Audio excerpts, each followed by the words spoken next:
Now. Hi, everybody. This is Radio Free Mormon. I'm at the John DeLynn studio, the John DeLynn Memorial Studio. I think they're called Mormon Story Studio. Wait, where is that voice coming from? From beyond. No, John DeLynn is here with us in his studio. And I'm also joined by my good friend, Randall Bell, Dr. Randy Bell. Hello. He likes to be called doctor. No, I don't. Okay.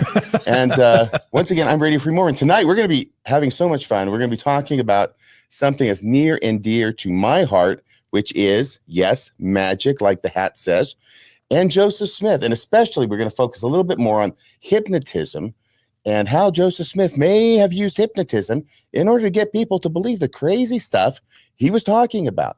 All of that and more tonight on Mormonism Live. Good evening, Randy. How are you doing? I am A-OK, RFM. It's good to be here. It's great to have you here. And John, how are you doing? Can't complain. It's an honor to have you gentlemen in studio. And Bill, it's good to see you, my brother. Good to see you too. I do want to say in all seriousness that John DeLynn is an ubermensch for letting us use his studio tonight.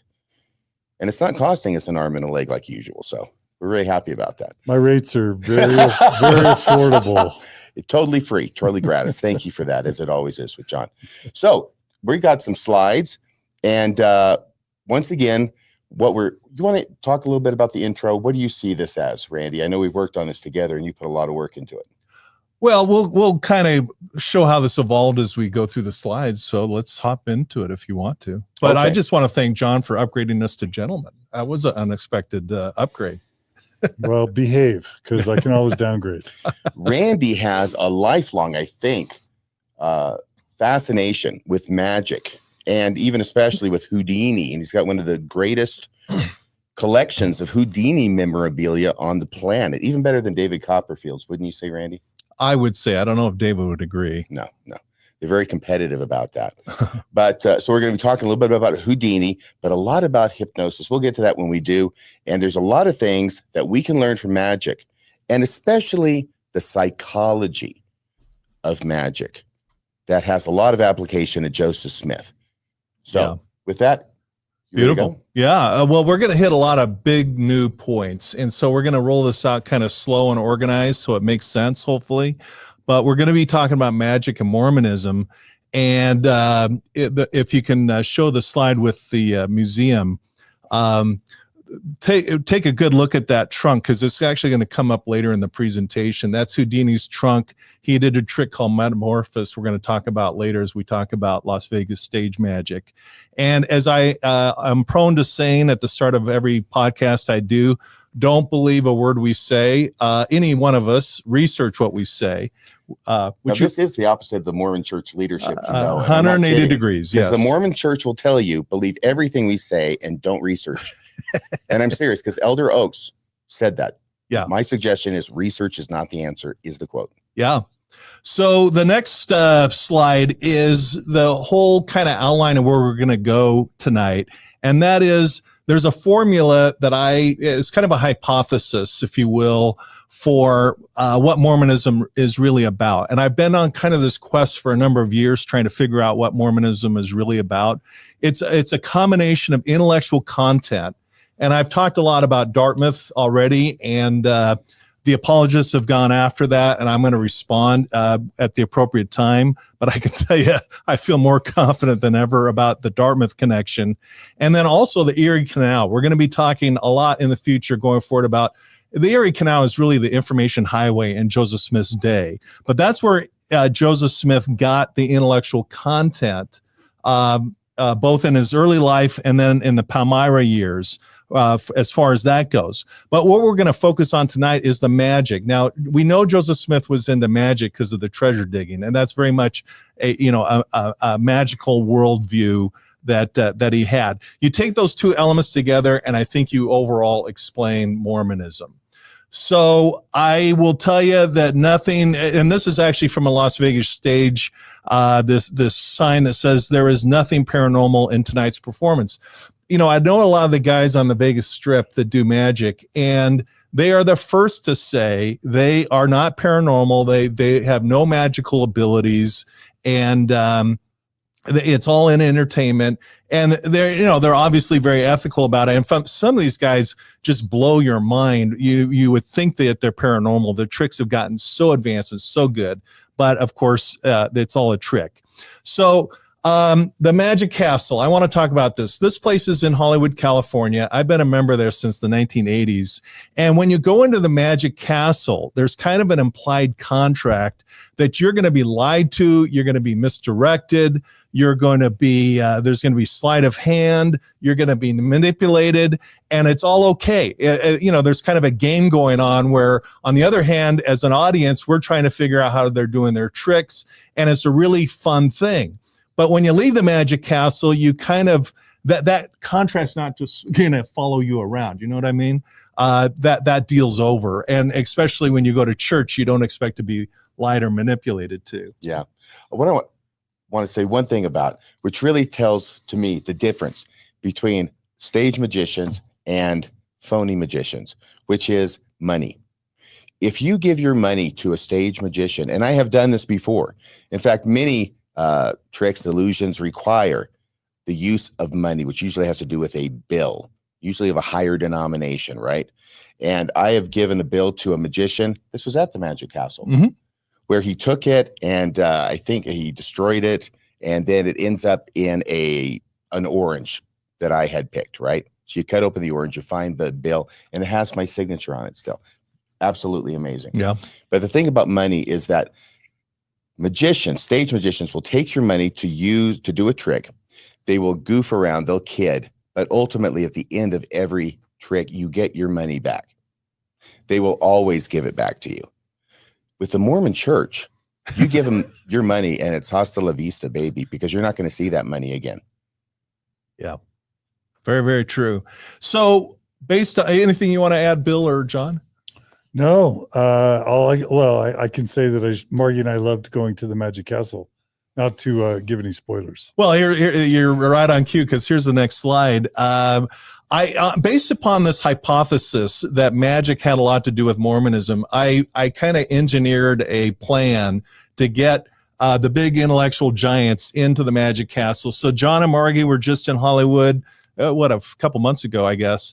RFM, we had this was actually a few years ago. Yes. Bill and we got Bill real up into Vegas to see magic, and then I even took Sam Young, and we almost got him here tonight. He was just calling me and trying to get here, but he'll be here tomorrow.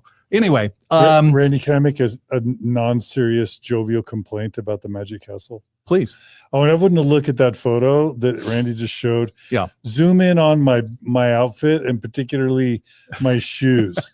I think I put together a really beautiful, elegant ensemble, including some really nice brand new blue suede shoes that did have shoelaces. But I just thought, I'm looking styling. I don't want to look stuffy. I've still got the jacket, got some khaki pants going on, a blue blazer, wow, and some cute shoes. The Magic Castle made me take off my shoes and put on gentlemen's shoes. And I don't blame them, but I'm still a little salty about it. They did nothing wrong. They were amazing. I just thought I looked pretty good. That's all I'm going to say. I would say you did look really super cute with your shoes. I must have told you 10 times. This is a high class joint. It's not just Randy's fault. It's not Randy's fault. It's not the Magic Castle's fault. But come on, those shoes are cute. If you can put that picture back up of John for just a second, I want to give you a compliment, John, because I think you really successfully avoided the stuffy look. Indeed. That's called a backhanded compliment.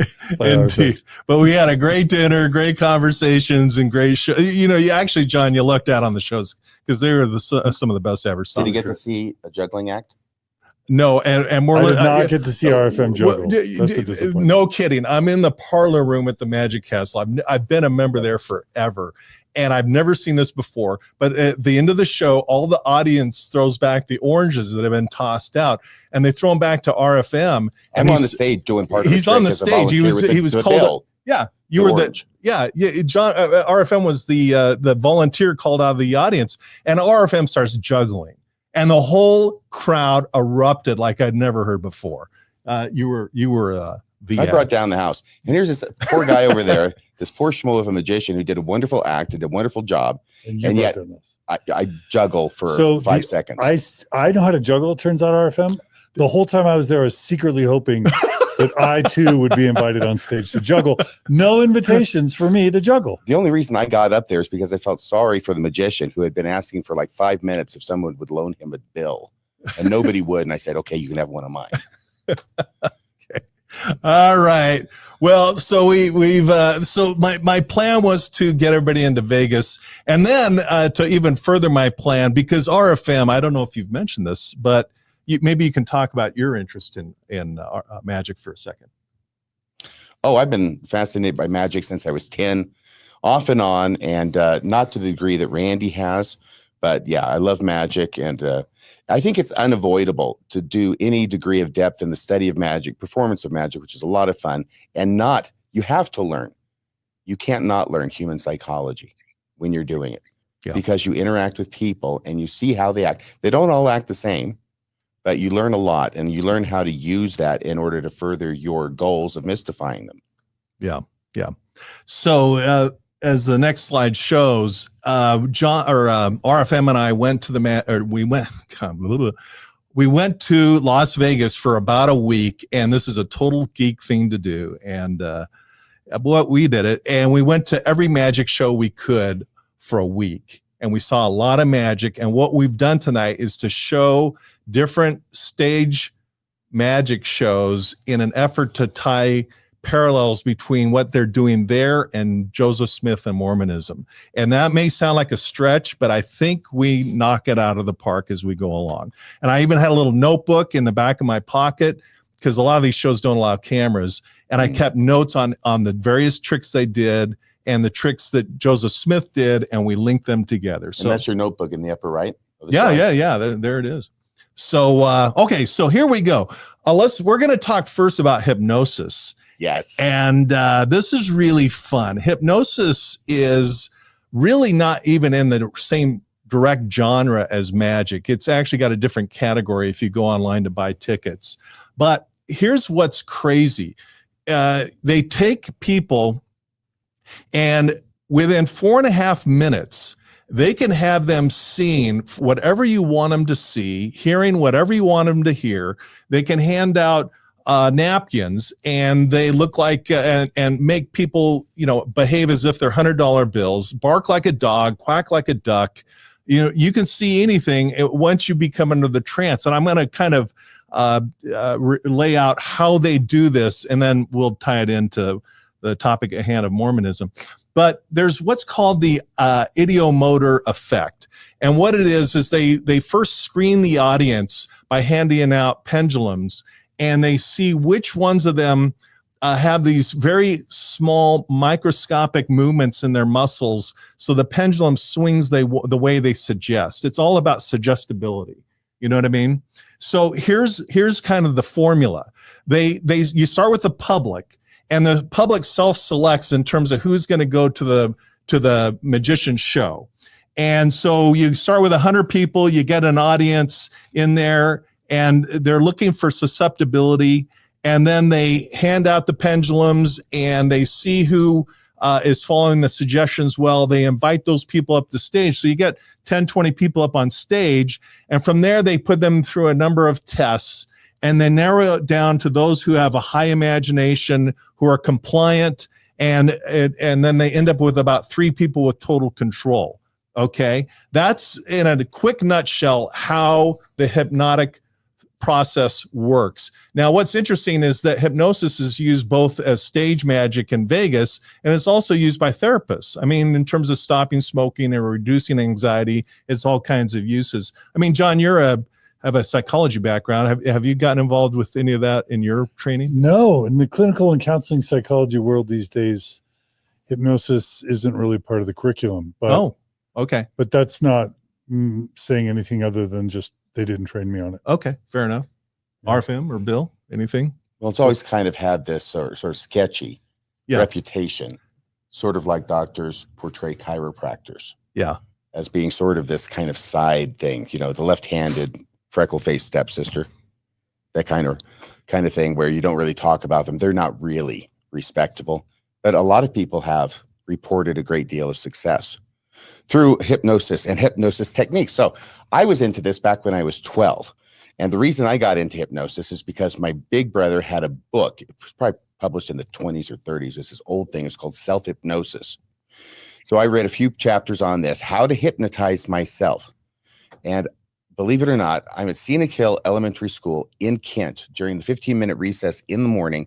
All the other kids are playing Foursquare and all the games. And I'm sort of over here lying on my back on the ground on a berm, sort of with my eyes closed and my hands over my chest. And I'm practicing self-hypnosis techniques. So having said that, there really is something to it, because what I found was that self-hypnosis is the same technique as hypnotizing somebody else. You're just doing it to yourself. And I'm sure I got this idea probably from the same book. But on occasion, if the subject came up at a party or whatever, I would simply hypnotize somebody. And then I would do this thing where I would tell them that this isn't going to hurt, but I want them to mentally imagine, if you can imagine someone other than mentally, physically imagine, that I am sewing their eyelids shut with needle and thread, and it doesn't hurt at all. And then I just do both of them. This is after, of course, they're in a relaxed state. And hypnotism, a lot of times people think it's very complicated. It's really not. It's just pretty much a two-part thing. You have to put someone in a relaxed state so that they're more suggestible, and then you give them the suggestion. And this was the suggestion because it always struck me as interesting. The thing is, after you do that and they're still in the hypnotic state, you then give them the command. You say, okay, when I say go, I'm going to give you the command, not yet. I'm going to give you the command to try as hard as you can to open your eyes. But you won't be able to because your eyelids are sewn shut. You tell them that beforehand. That's important. That's the suggestion. And then to say, okay, now 1, 2, 3, go. Try to open your eyes. I've never had anybody be able to open their eyes. They sit there and they make faces and they struggle to open their eye. They can't do it, much to the delight of anybody who's watching. So, and then we go back and you undo it. You take them out of their trance. You bring them back to the regular state, and then you go on from there. And you always give them nice suggestions at the end, like when I snap my fingers, you're going to wake up. You're going to feel really good, and you're going to have a really good feeling about the day, a very positive feeling. So you always want to do that for them. All this is coming back to me. Yeah. I could do it right now to you, John, but it would take probably at least 15 to 20 minutes. It's a long process. Mm-hmm. One of the other key things about hypnosis is that you cannot use hypnosis to override a person's free will, which means you cannot get them to do something that they would not willingly do anyway. Meaning it's unethical, or no, you can't. Okay.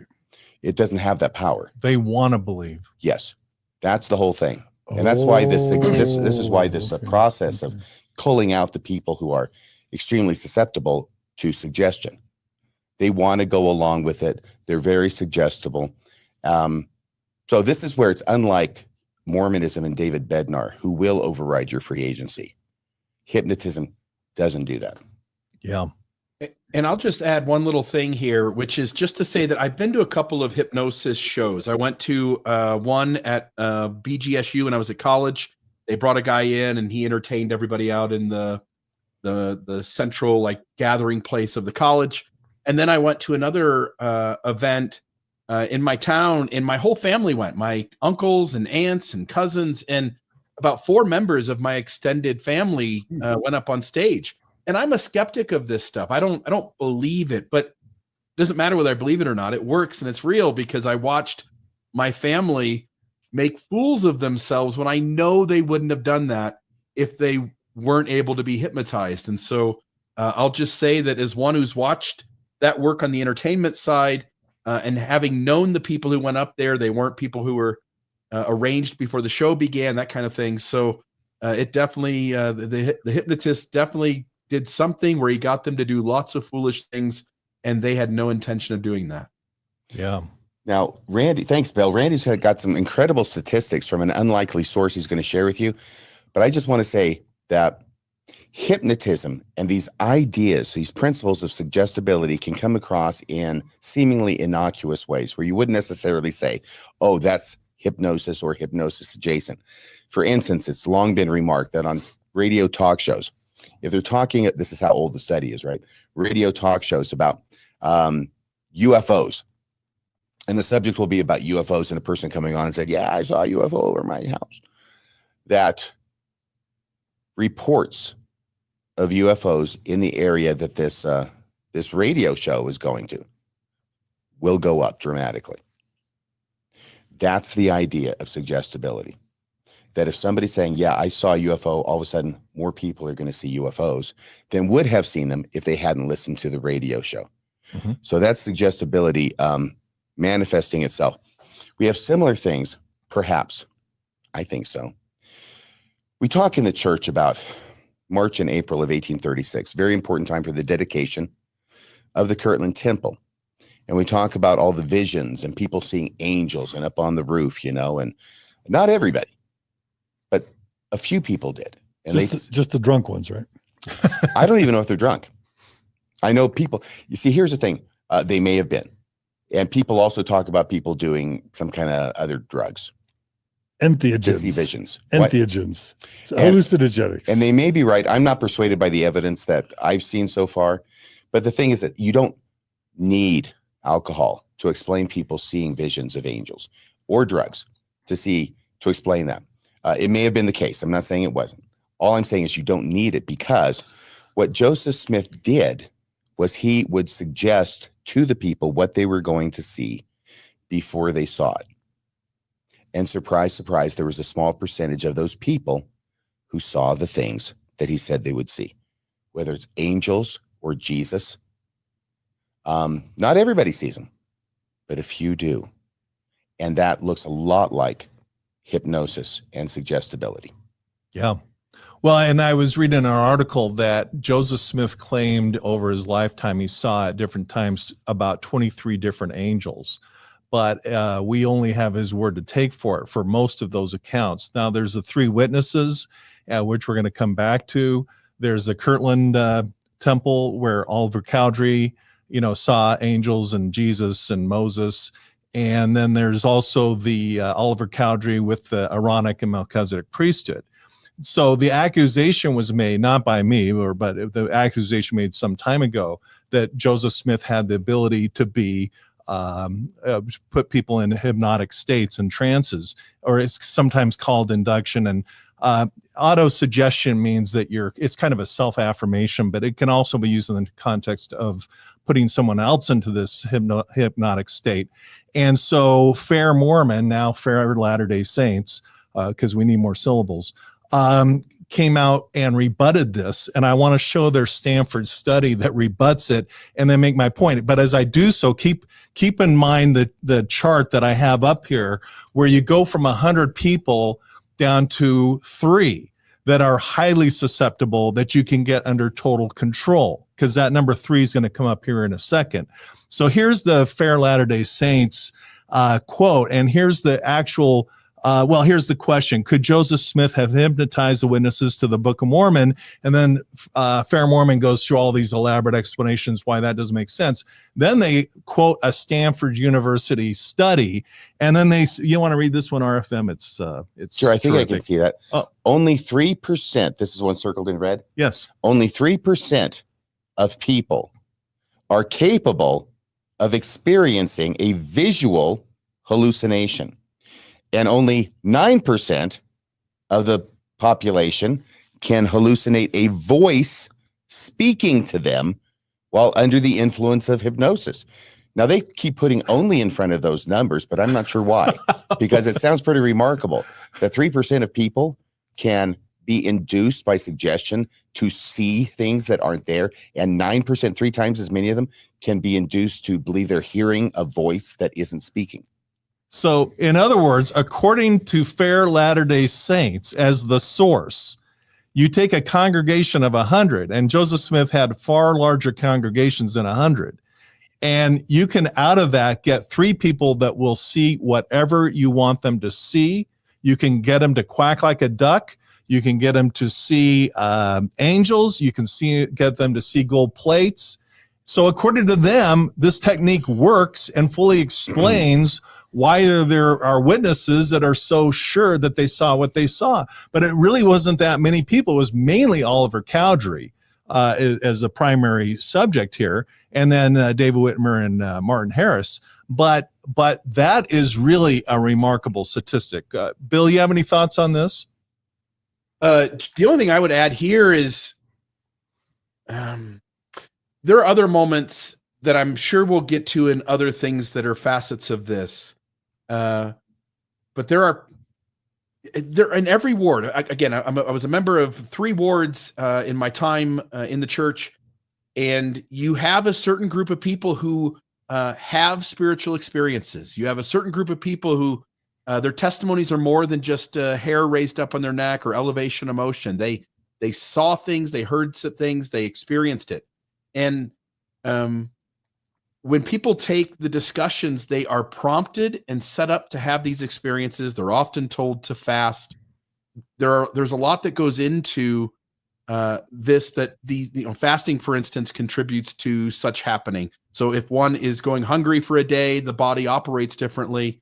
If one is stressed about getting an answer, I remember being up all night praying about the Book of Mormon, and it wasn't until the next day, when I didn't have any sleep that night because I didn't get an answer that night, it was the next day, exhausted from sleep, that I had my spiritual experience. And I think in an institution that sets you up with a lot of pressure, that tells you what you're going to experience, ask you not to eat, your stress may have you not sleeping, it is no wonder that a certain number of people have really marvelous spiritual experiences. It's a great point that Bill makes. I know I was up all night once struggling with the question of whether I should marry Joseph Smith. What? Well, he asked, and okay, I get you. Lucy Walker was up 2 nights, 24 hours. She comes back.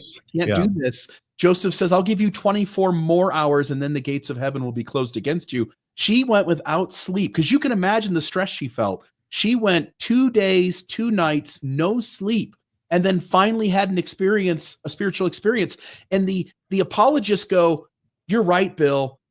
All of the things that look like manipulation, those are in the historical record, but she did have a spiritual experience. Yes. And I go, no shit, Sherlock, she had one.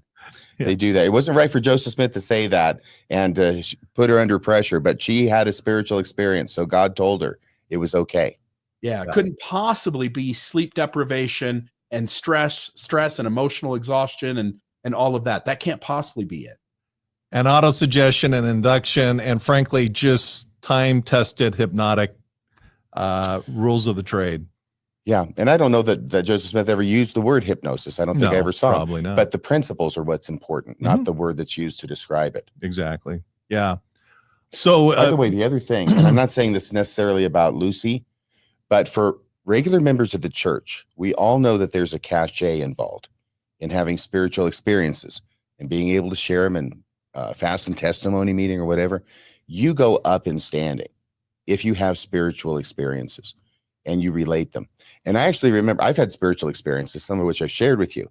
But after I got back from my mission and I'm looking at other people and how they talk in church, and the thought actually came to me, which I will confess here, which is, you could frame your spiritual experiences that you really had in such a way as to make them sound much more impressive. Mm-hmm. Yeah, and I chastely said, no, I'm not going to do that. Mm-hmm. But if the thought came to me, I expect this to come to other people. Yeah. So anything else on hypnosis before we move on? Are you going to be talking about Martin Harris and the 3 witnesses in the Book of Mormon later? That was what I had planned to say. Is there something you want to add? I don't want to steal your thunder, but no, not at all. Go ahead. Oh, I've been reading John Turner's biography on Joseph Smith, and I've also been reading Fawn Brody's No Man Knows My History again for the first time in like 24 years. And it's just very clear to me the tell that comes out of the 3 witnesses narrative, where David Whitmer, Oliver Cowdery, and Martin all go to the forest with Joseph. to allegedly see the angel and the plates, right? Mm-hmm. And, we know that those who followed Joseph Smith around were treasure diggers. And we know the basic scenario for those who followed Joseph around was he would see things, he would put his face, with a stone in a hat, and then he would tell the treasure diggers, this is what I see. Mm-hmm. And then maybe sometimes those going around with him would be able to also see what Joseph Smith was claiming to see through his hat. And very similarly, it's pretty clear that when Joseph takes the three witnesses out to see the angel and the plates, that Joseph is telling them what he sees. Yeah. And then they're reflecting back as to whether they believe that in their mind's eye, they can see it too. And for me, the biggest tell is that Martin says he can't see it. Because if an angel's there with plates, it's either material, which is the whole value of a three witnesses experience, is if there's a material apparition of an angel, but actual golden physical plates. Well, if it was a physical, that's the value of it. If it's just a vision, anybody can claim they had a dream of anything or saw anything in their mind's eye. So if an actual angel appeared to the three witnesses with the gold plates, Martin Harris would not have had any opportunity to say, oh, I'm sorry, I'm not seeing it. Let me withdraw. Y'all have the experience. And then later they come back and Martin's able to see it. So the tell that Martin had to withdraw means that the first two were going along with, either sincerely or insincerely, with Joseph's verbal description of the vision that he's claiming to see. Yeah. And Martin wasn't seeing it because there was nothing actually there to see. Yeah. And it wasn't until the second attempt that Martin got in a state of mind where he could then see what Joseph was telling him to see in his mind's eye. Does that make sense? Complete. And I don't know, I mean, this is my own conjecture, but I think the other witnesses were sincere. People that are under hypnosis are sincere. That's the whole thing. They're not conjuring up something. They're being conjured. But as far as they themselves, they sincerely believe they're seeing ducks or dogs or angels or gold plates or whatever they're told to see. It's a sincere belief. Right. And so we got these people who are going out to the woods. It would be one thing if Joseph Smith says to the three witnesses, out of the blue, let's go to the woods. Let's pray to God. We'll pray in turns as we kneel down. Let's see what happens. It's another thing entirely to say, you are the three witnesses that the Book of Mormon talks about, and we're going to go out to the woods. We're going to pray, and this is the vision that we're going to have. And you're going to see this. And maybe even in real time, he's saying that, and they're seeing it. This ties in nicely with section 76, received, I think, February 16th, 1832, with Sidney Rigdon and Joseph Smith, where I'm guessing Joseph Smith starts off and says, I see this, the vision, right? And Sidney says, I see it too. And then Sidney says, and I see this. And then Joseph Smith says, I see that too. And Joseph Smith says, and I see this. That's how that whole revelation, one of the most important doctrinally significant revelations in the Doctrine and Covenants, was received in this manner. Can I add something here too? So just to note, one is that Stephen Hassan and lots of others have talked about what kind of people high demand fundamentalist religions are looking for. There's all this proselytizing that goes out, and there's a certain segment of human beings who are prone to be gullible, if I can use that word, or attracted to high demand religions. They have things going on in their life that they're just more prone to believe and have the experience. They need it to be true. It fills a void in their life. It makes them feel important when they didn't. It gives answers when they didn't have them. It solves problems that they don't know how to solve. But it goes a step further than that. In Mormonism, you also have Joseph Smith doing all of these treasure digging rituals. So it's not just in the religious context that he's asking the members questions and telling them what they're going to see and what they're going to believe. We have examples of what he does with treasure digging, and there are these long incantations, these magic circles, and we're going to cut a dog's throat. When you do animal sacrifices, you already are getting people to go like, oh shit, like we're doing that. Okay. Like, so you get a certain group of people who are like, I'm in, I'm going to do this crazy thing. Cause if it were you or me, RFM, if it were Randy or John, we'd be like, whoa. Hang on. We're not killing a dog here.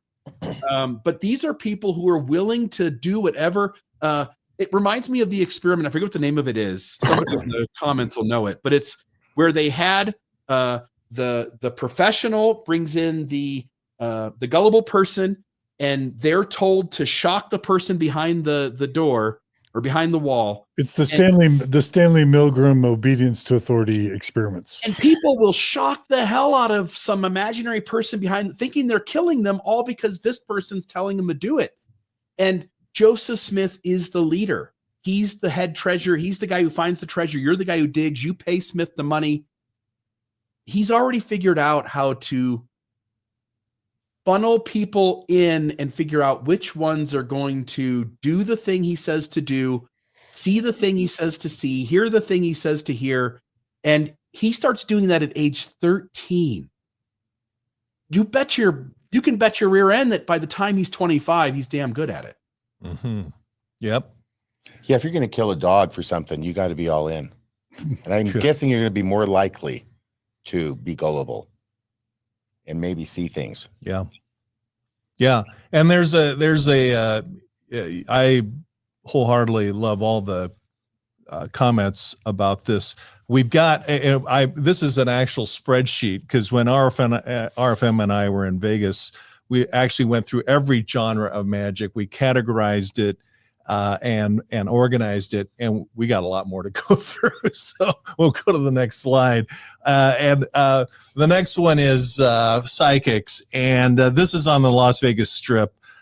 And I'm not going to spend a lot of time on this because there's not a lot to say. I did go to a psychic. I'd never been to a psychic before, but in prep for doing this research, I did. It was kind of like a horoscope, where she told me a lot of generic things about myself that you could have guessed by a tall white guy in his 60s walking in the door. You would have probably guessed about a number of things she was flat wrong about. I think about a third of what she said was spot on. A third she was just dead wrong, and about a third could have applied to anybody. So not really an impressive experience. And I don't know how much of this really applied to Joseph Smith. So let's move on. Did you want to say something? No. Okay. I just want to blitz real quick about Houdini, because Houdini has a role to play in all this. As I mentioned, I have a Houdini collection. I'm going to show you in a second, very briefly, and there's a point to this. But here are the doors of the Houdini Museum, and this is my collection. And that's the Houdini milk can in the middle, Houdini's magic table on the left, and there's all kinds of stuff. The Chinese water torture cell is there to the right. And earlier I showed the Metamorphosis trunk. And I've had a fascination with Houdini since I was in elementary school. That's all I can say. And Sam Young actually showed up at the grand finale event. I didn't know he was even coming. And I was just so thrilled that he was there. Okay. But Houdini, part of the exhibit was a seance room. And when people came to the museum, they didn't know I was the curator of the items in the exhibits. And but I would hear them say that they were hesitant or refused to go into the seance room because they thought it was kind of evil and dark and black magic and all that. Excuse me. And I would kind of speak up and say, hey, I happen to know that Houdini, this seance room, Houdini exposed fake psychics. He wasn't a psychic. What happened with Houdini is his mother died. He was really grief-stricken, and he consulted with psychics trying to reach her on the other side. And then he started noticing a pattern where they're using typical magic tricks. And so he actually exposed the psychics. And in the seance room on the slides, you can see there's a clock on the back wall. That is the one and only clock that Houdini had in his psychic expose routine that he did to train London police and Scotland Yard and others in how to trap and arrest and convict fake psychics. And in my collection, I have a book. This is a book that Houdini wrote called A Magician Amongst the Spirits. And the picture on the right, Houdini is actually showing how you can hold hands with the people around the seance table and blow a trumpet and do all the little tricks that psychics do. So it kind of dawned on me that I think why I'm kind of drawn to Houdini is that he had a very, not that I'm Mother Teresa by a long shot, but he had a very strong draw to ethics and exposing fake con artists. And I like to think that I had the same thing. And as a quick aside, Houdini did perform in Salt Lake City. There's the Walker Building, and there it is today on the right. And so it's just a little fun fact for you. So any thoughts about any of that? Anybody, Bill or John or anything? You good, RFM? Is that a yes? I love your interest in Houdini. Houdini was one of my heroes when I was a kid. Oh, whenever I could check out a book at the library or had to check out a book in the library, I'd try and get one on Houdini. And I think it's really? Fun. I think it's fun that you're so into Houdini. Well, it was the first book I ever read was on his life on family vacations where we drove up from California to Utah. So anyway, let's talk about mentalism. That's another genre of magic. I was just going to say, did you say that Houdini used to try and debunk deceivers? Yes. Oh yeah, that's okay. So did the Amazing Randy. So there's a really good movie called An Honest Liar, directed by my friend Tyler Measom. Mm-hmm. And the Amazing Randy was a magician who also used to debunk fraudsters. Did he get that idea from Houdini? He sure did. In fact, we have a slide coming up on very cool. the other Amazing Randy in a minute. Yeah, cool. Yeah, because you're the second Amazing Randy. I'm number 2. He's number 1. Yes. Yeah, you're number 1, man. Oh, thank you. Okay, I'm number 1. Mentalism. What were your recollections of this show, RFM? It's up on the slide. The Mentalism show was really, really interesting. I think this was the first one that we saw. Mm-hmm. And it's a small location. There's nothing remarkable really about the props being used, but there were a couple of effects that this guy did that, even though I know it's not real, made me have chills. And one in particular involving a bell that kind of rang on its own while it was being held by a spectator from the audience up on the stage. But that kind of trick, especially that kind of trick, if this guy was up there saying, I have real powers, there's a lot of people who would believe it. Mm-hmm. Yeah. So, that's, and in fact, in talking to the mentalists and the hypnotist and the mind readers, I asked them point blank, are there people that think you're truly supernatural? And he says, oh, all the time. We have people, we tell them explicitly that there's nothing supernatural here. And we put signs in our lobby that say it, and they just don't believe it. Can you tell them about Arthur Conan Doyle and Houdini and the same thing going on between the two of them? Well, you know the story? I'm happy to. Yeah, go ahead. Well, the same thing happens with Arthur Conan Doyle because Houdini is amazing. Of course, he's not going to tell his secrets because he's a magician, but he will say and did say this is done by magic. It's not supernatural. And yet Arthur Conan Doyle persisted in the belief that Houdini was lying to him. And they actually did have supernatural powers. Yes, very true. That's awesome. So then we're going to talk about Penn and Teller. Penn and Teller are pretty fun. They're very, very entertaining. Who's this third guy? They've expanded their show to RFM is now part of Penn and Teller. That's an optical illusion, but that's what I like to think. But anyways, I snuck a picture of the stage. You're not supposed to, but I did. The thing about the Penn and Teller show, well, I'll get into that in a second. Hey, Bill, you went to this show. What did you think? What kind of stood out to you about Penn and Teller? What stood out to me? They are showmen. I don't know that I'm going to contribute to it in the way you're wanting the question to be answered. All I would say is that Penn and Teller have done this for a lifetime. They know how to pull you in with stories. They know how to humor you. They know how to get you to do things. There was one part of the show that was fascinating. They went through an entire trick. It was actually your girlfriend that was up on the stage, and the trick didn't quite make sense. And then we get all the way to the end of the show, and they played back the video of everything they did with her from starting at the end and rewinding it backwards. And it was like 30 things of, it made all sense then. Like every move was funny in reverse. And they like essentially did a magic trick that really wasn't magic at all. But they're really good at pulling the audience in, and they're really good at entertaining you along the way while showing you some magic tricks. I remember that. I remember that effect, Bill. And at one and the same time, they're showing, it's kind of magic, but they're also showing how choreographed a professional magic show is. And I think that kind of works against them a little bit, because what they're saying is everything that you're seeing up here, it looks like we're doing, being fun and everything, but everything is so choreographed that when they give it away by doing everything one order and then replaying it back to show it was all choreographed in advance, it kind of gives away what they're doing in terms of how sophisticated this presentation all is. Yeah. Every single word is crafted. It looks spontaneous, but it ain't spontaneous. And at the Chris Angel show, which you'll get to in a minute. Yeah. Remember, he has all these assistants. Some are male and female, and the female are always very, tight leather outfits and not lots of it. So that's its own form of misdirection, right?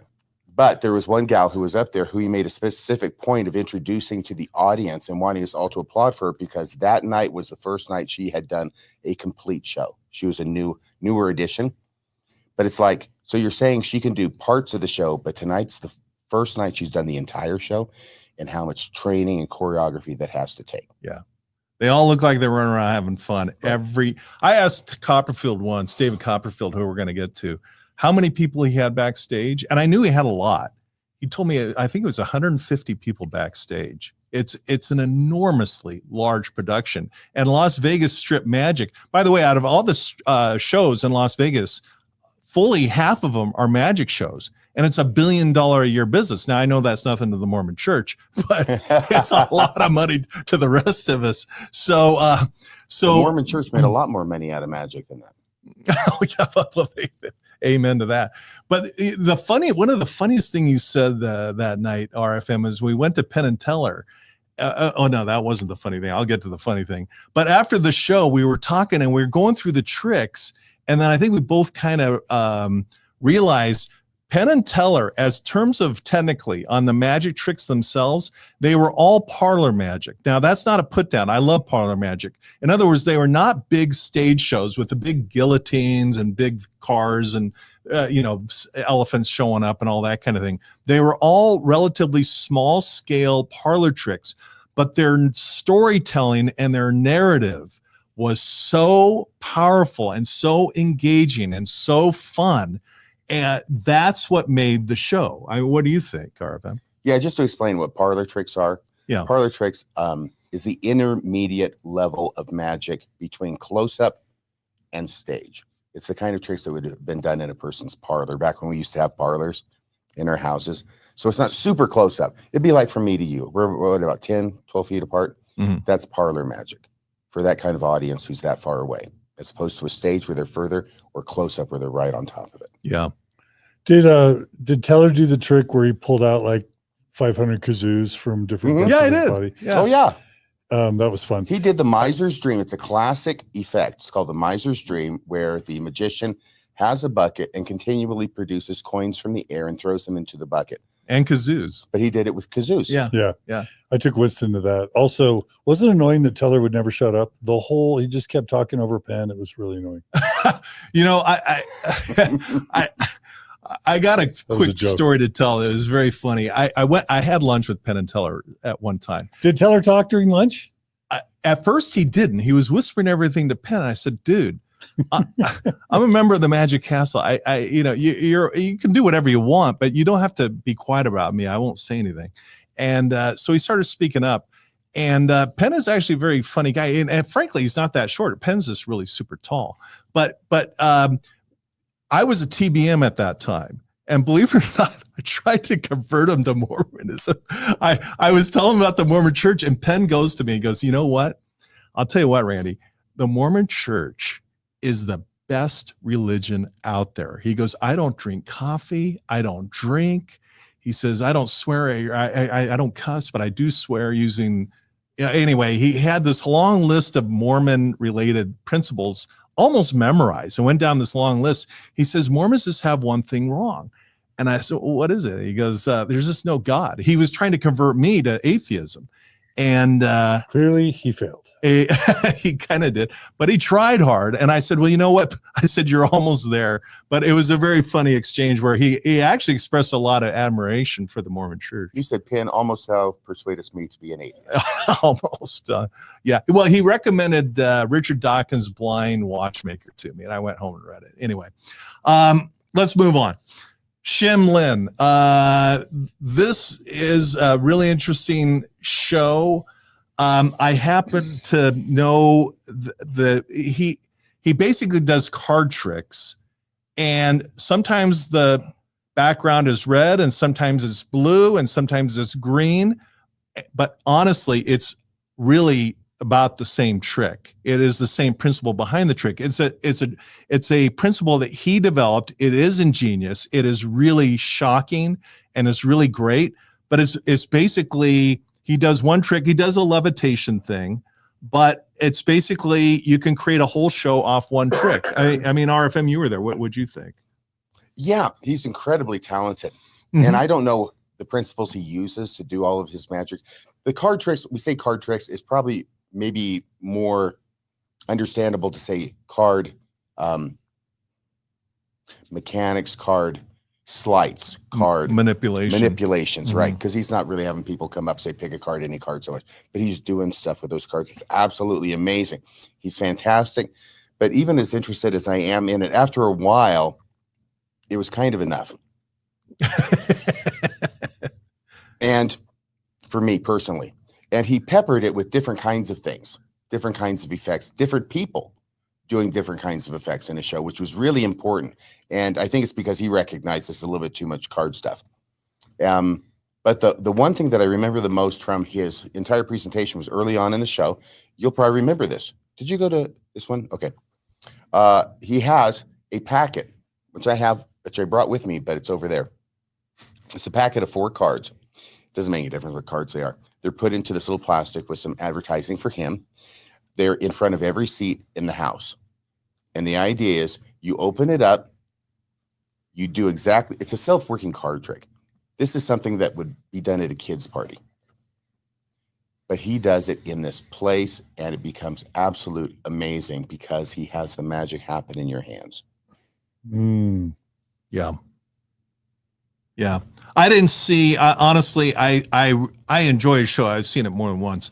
I don't know that there were a lot of ties to Mormonism, but it was just, other than you're seeing a lot of the same, I guess if there's a correlation, it's the correlation committee, is you see the same kind of thing over and over again. And I hope nothing I said sounded at all like dismissive. Oh, no, he's a great show. I recommend all these shows. The most consummate artist. Yeah. I think. I don't know him, but I know people that do, and he's supposed to be a very genuine guy. Mm-hmm. So let's move on to Chris Angel. Now, this one's kind of the shock show of magic. Chris Angel, he has Mind Freak. He's got women running around the stage with red, beady, glowing eyes. It's very spooky. It's kind of got a black magic kind of genre. It's like My Second Marriage. Yes, from what I've heard. His show's called Mind Freak. And, here's the women that RFM was talking about, and they are distracting. Harley Davidson's. The music was extremely loud, techno music. The lighting was in your face, just blinding lasers, on and on. And the show came to an end, and it was sensory overload. Do you remember what you said at the end of the show? Yes, I do, but I'd love to hear you quote me. The quote, as best as I can remember, is, "That was regular magic tricks. I've seen every one of them before on crack cocaine." One of his great illusions was an homage, really, to Houdini. Yes. I don't know that he said it, but I mean, it was the metamorphosis. Yeah, and he did he did it incredibly well. His assistants did it just really, really clean, really fast, really sharp. But it's the metamorphosis. And there were several others that were big illusions, which are things that have been around for a long time. The thing is that he put it all on the crack cocaine.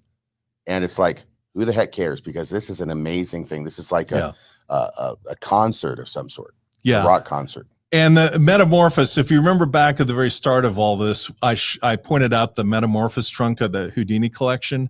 And Houdini developed that trick, and there's still be done on the Las Vegas stages today. I should say. Yeah. It's for people who don't know. Yeah. Metamorphosis is where the magician gets bounded. He gets handcuffed, bound in a bag. The bag's bound, stuck in this trunk. The trunk is locked with chains and everything. Then his assistant gets on top of the trunk, raises this curtain on 4 sides, right? Raises it up, and then raises it up, and then tosses it in the air. And then all of a sudden, the magician now is standing there, and she's gone. And then he opens up the trunk with all the chains, opens up the bag with the chains and the ties, and his assistant is now in the bag, and she's the one who's got handcuffs on. Yeah. So it's amazing to see Houdini's magic trick being performed in Vegas to high tech music and, you know, all the extreme, you know, regalia around it. Anyway, but all the tricks were basically tricks that have been around forever. The next one is David Blaine. David Blaine, this was it wasn't really a trick. There's no magic here. And I don't know if RFM believes me, but I don't. I saw with my own eyes. I know, but I still think there's magic there. Nobody holds their breath for 9 it's called, minutes and a half. It's called endurance magic. There's no real magic. He is actually holding his breath for 9.5 minutes. No bubbles are coming out of his mouth.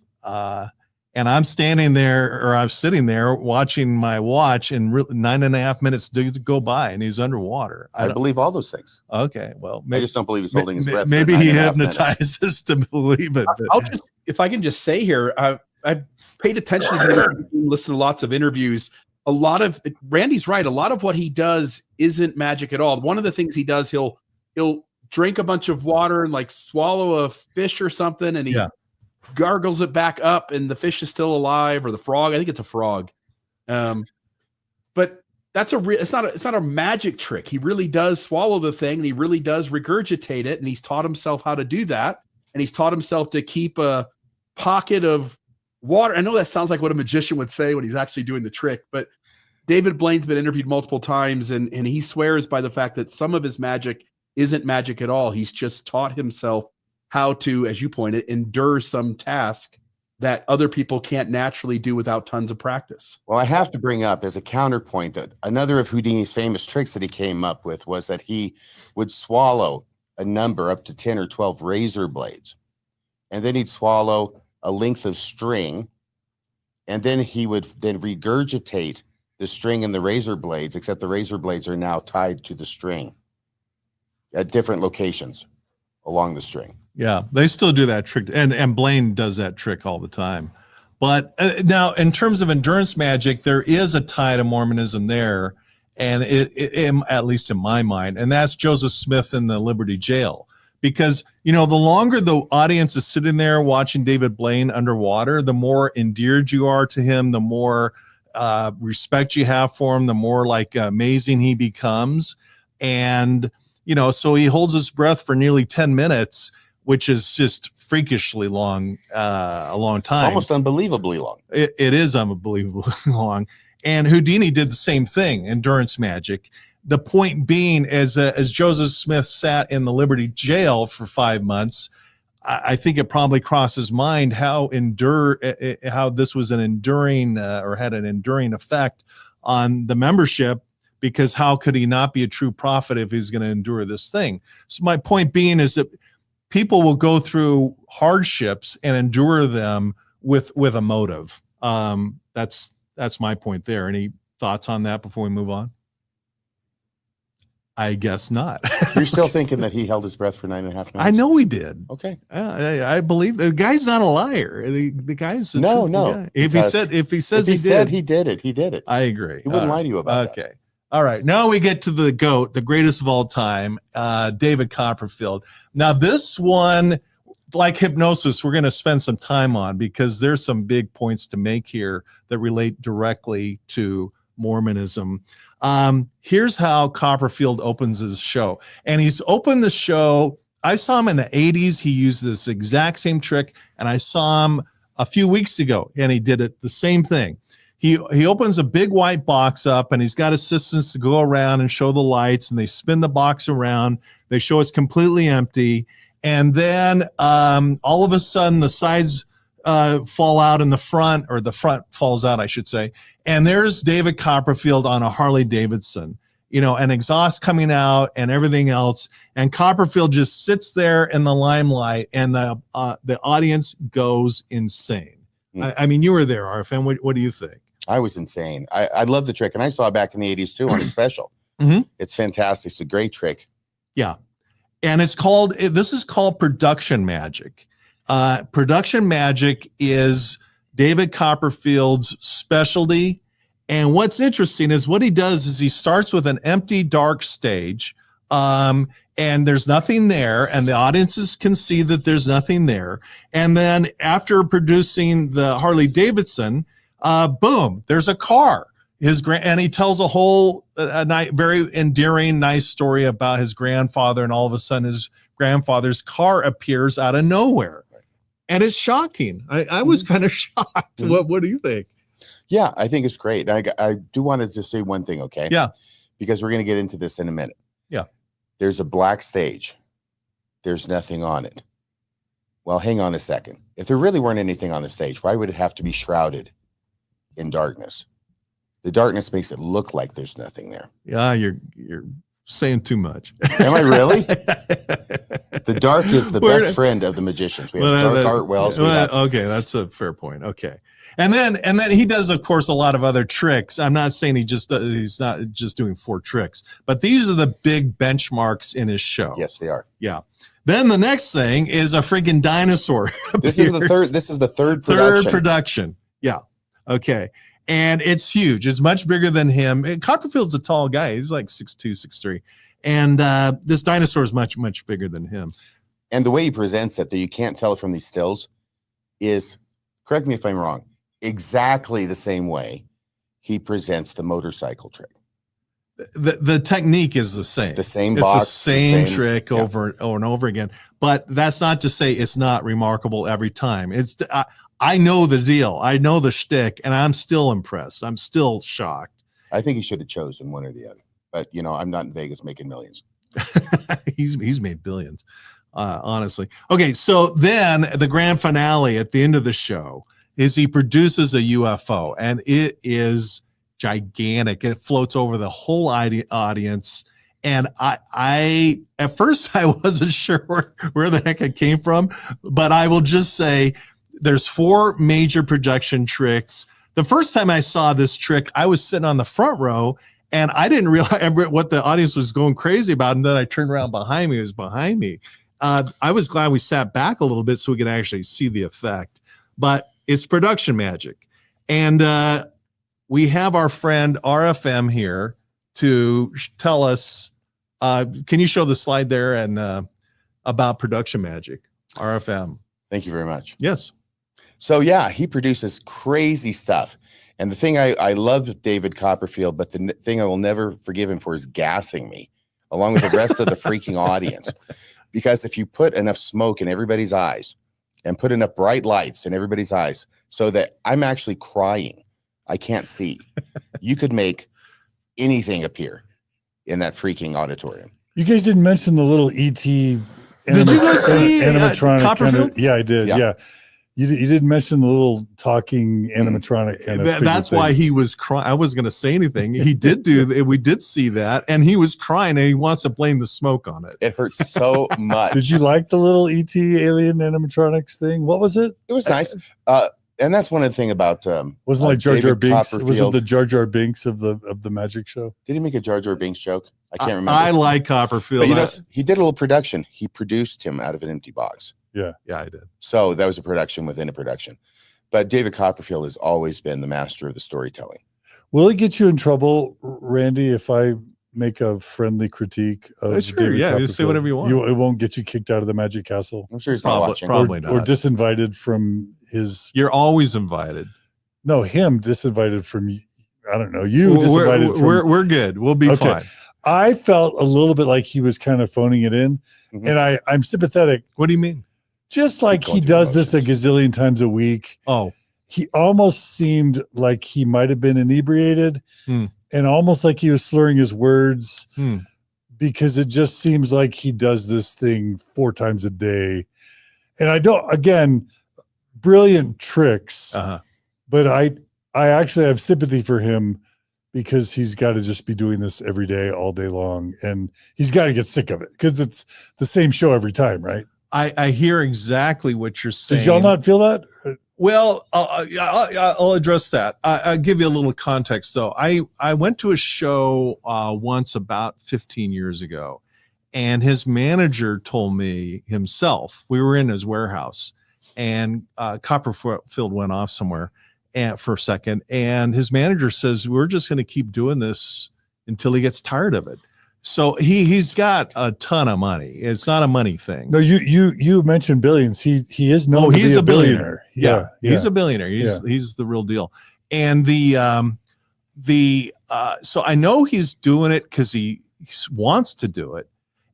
I do agree with you, John. There was a period where I felt kind of the same way. Like he seemed like the guy is doing those shows that are he does 2 shows a night. Most of these guys do 1 a week or 1 a night max.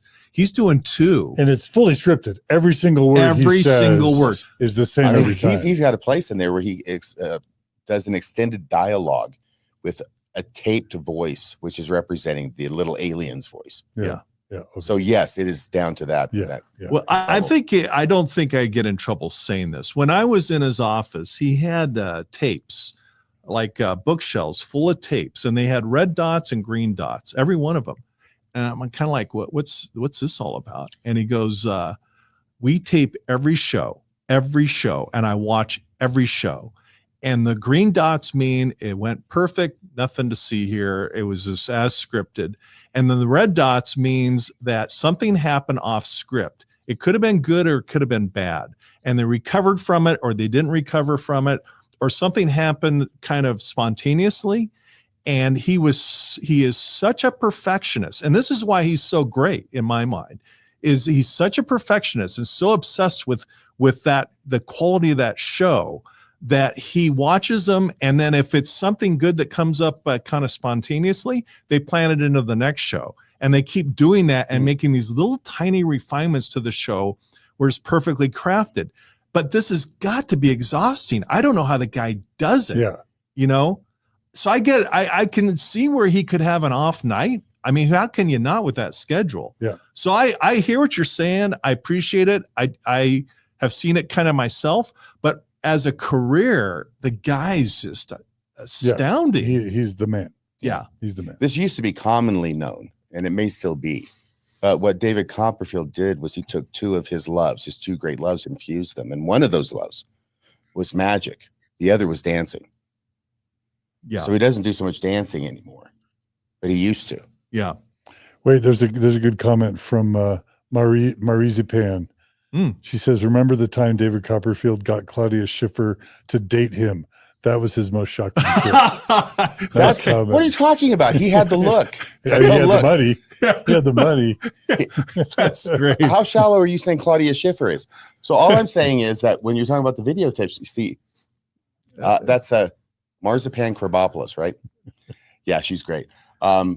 That anticipated my joke about the videotapes. I said, well, I'd be interested if there was one that had Claudia Schiffer's name on it. Well, I'll tell you a funny story about Claudia Schiffer, a true story. So Copperfield called me one day, and I was out taking a walk and lunch and everything. I came back to my office. I had this message from Copperfield. I thought it was one of my idiot friends with a prank. And I called back, and it was a cell phone. And he goes, hey, I understand you got the Houdini milk can. And I go, yeah, I do. So he goes, hey, you got a family? I go, yeah. He goes, why don't you come up and see my show and bring the milk can? I really like to see it. So I went up there, and he was very gracious, a lot of hospitality. He really is a good human being from what I saw. And he goes, so afterwards we're in his conference room, we're sitting around, BS, and Copperfield goes, hey, would you be okay if I made you an offer on the milk can? I said, well, my dad says everything's for sale at the right price. And he threw out a very large number. And I was very, grateful for a very generous offer. And I said, you know what? I said, you got Claudia Schiffer and I've got the milk can. And it looks like we each have something the other one wants. True story. Anyway, let's move on. By the way, for anybody who wants to know, the milk can was a famous illusion. It was an escape. Yeah. That Houdini did. Yeah. So it's like a big milk can. But when you talk about putting a human being into it, you have to be able to cramp yourself into that small little space and then get locked in from the outside. Yeah. So let's talk about production magic, and let's put up that slide. Why don't you talk about this, RFM? Okay, really quick. Speaking of production magic. I actually did this as an episode where RFM beats the Book of Mormon challenge. Yes, you heard it here first, folks. I beat the Book of Mormon challenge. I talk about what the Book of Mormon challenge is. I'm not going to talk about it too much here. Simply the idea, and this is what I encounter the most from apologists who are losing on every front until finally they get their backs up against the wall. And that wall is the Book of Mormon. And the question they always have, the insoluble mystery they feel, is how could Joseph Smith have produced the Book of Mormon in the time period that he did and under the circumstances that he did?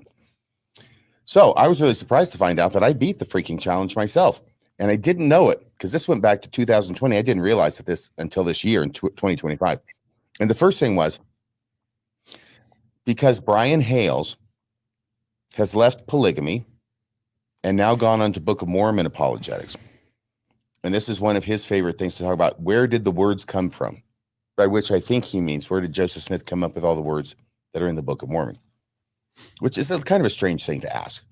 Because how long have we been talking here? Hour and 11 minutes. You've been talking. I've been talking. Randy's been talking. Where do all the words come from? Bill's been talking. Oh, Bill. Yeah. Hey, Bill.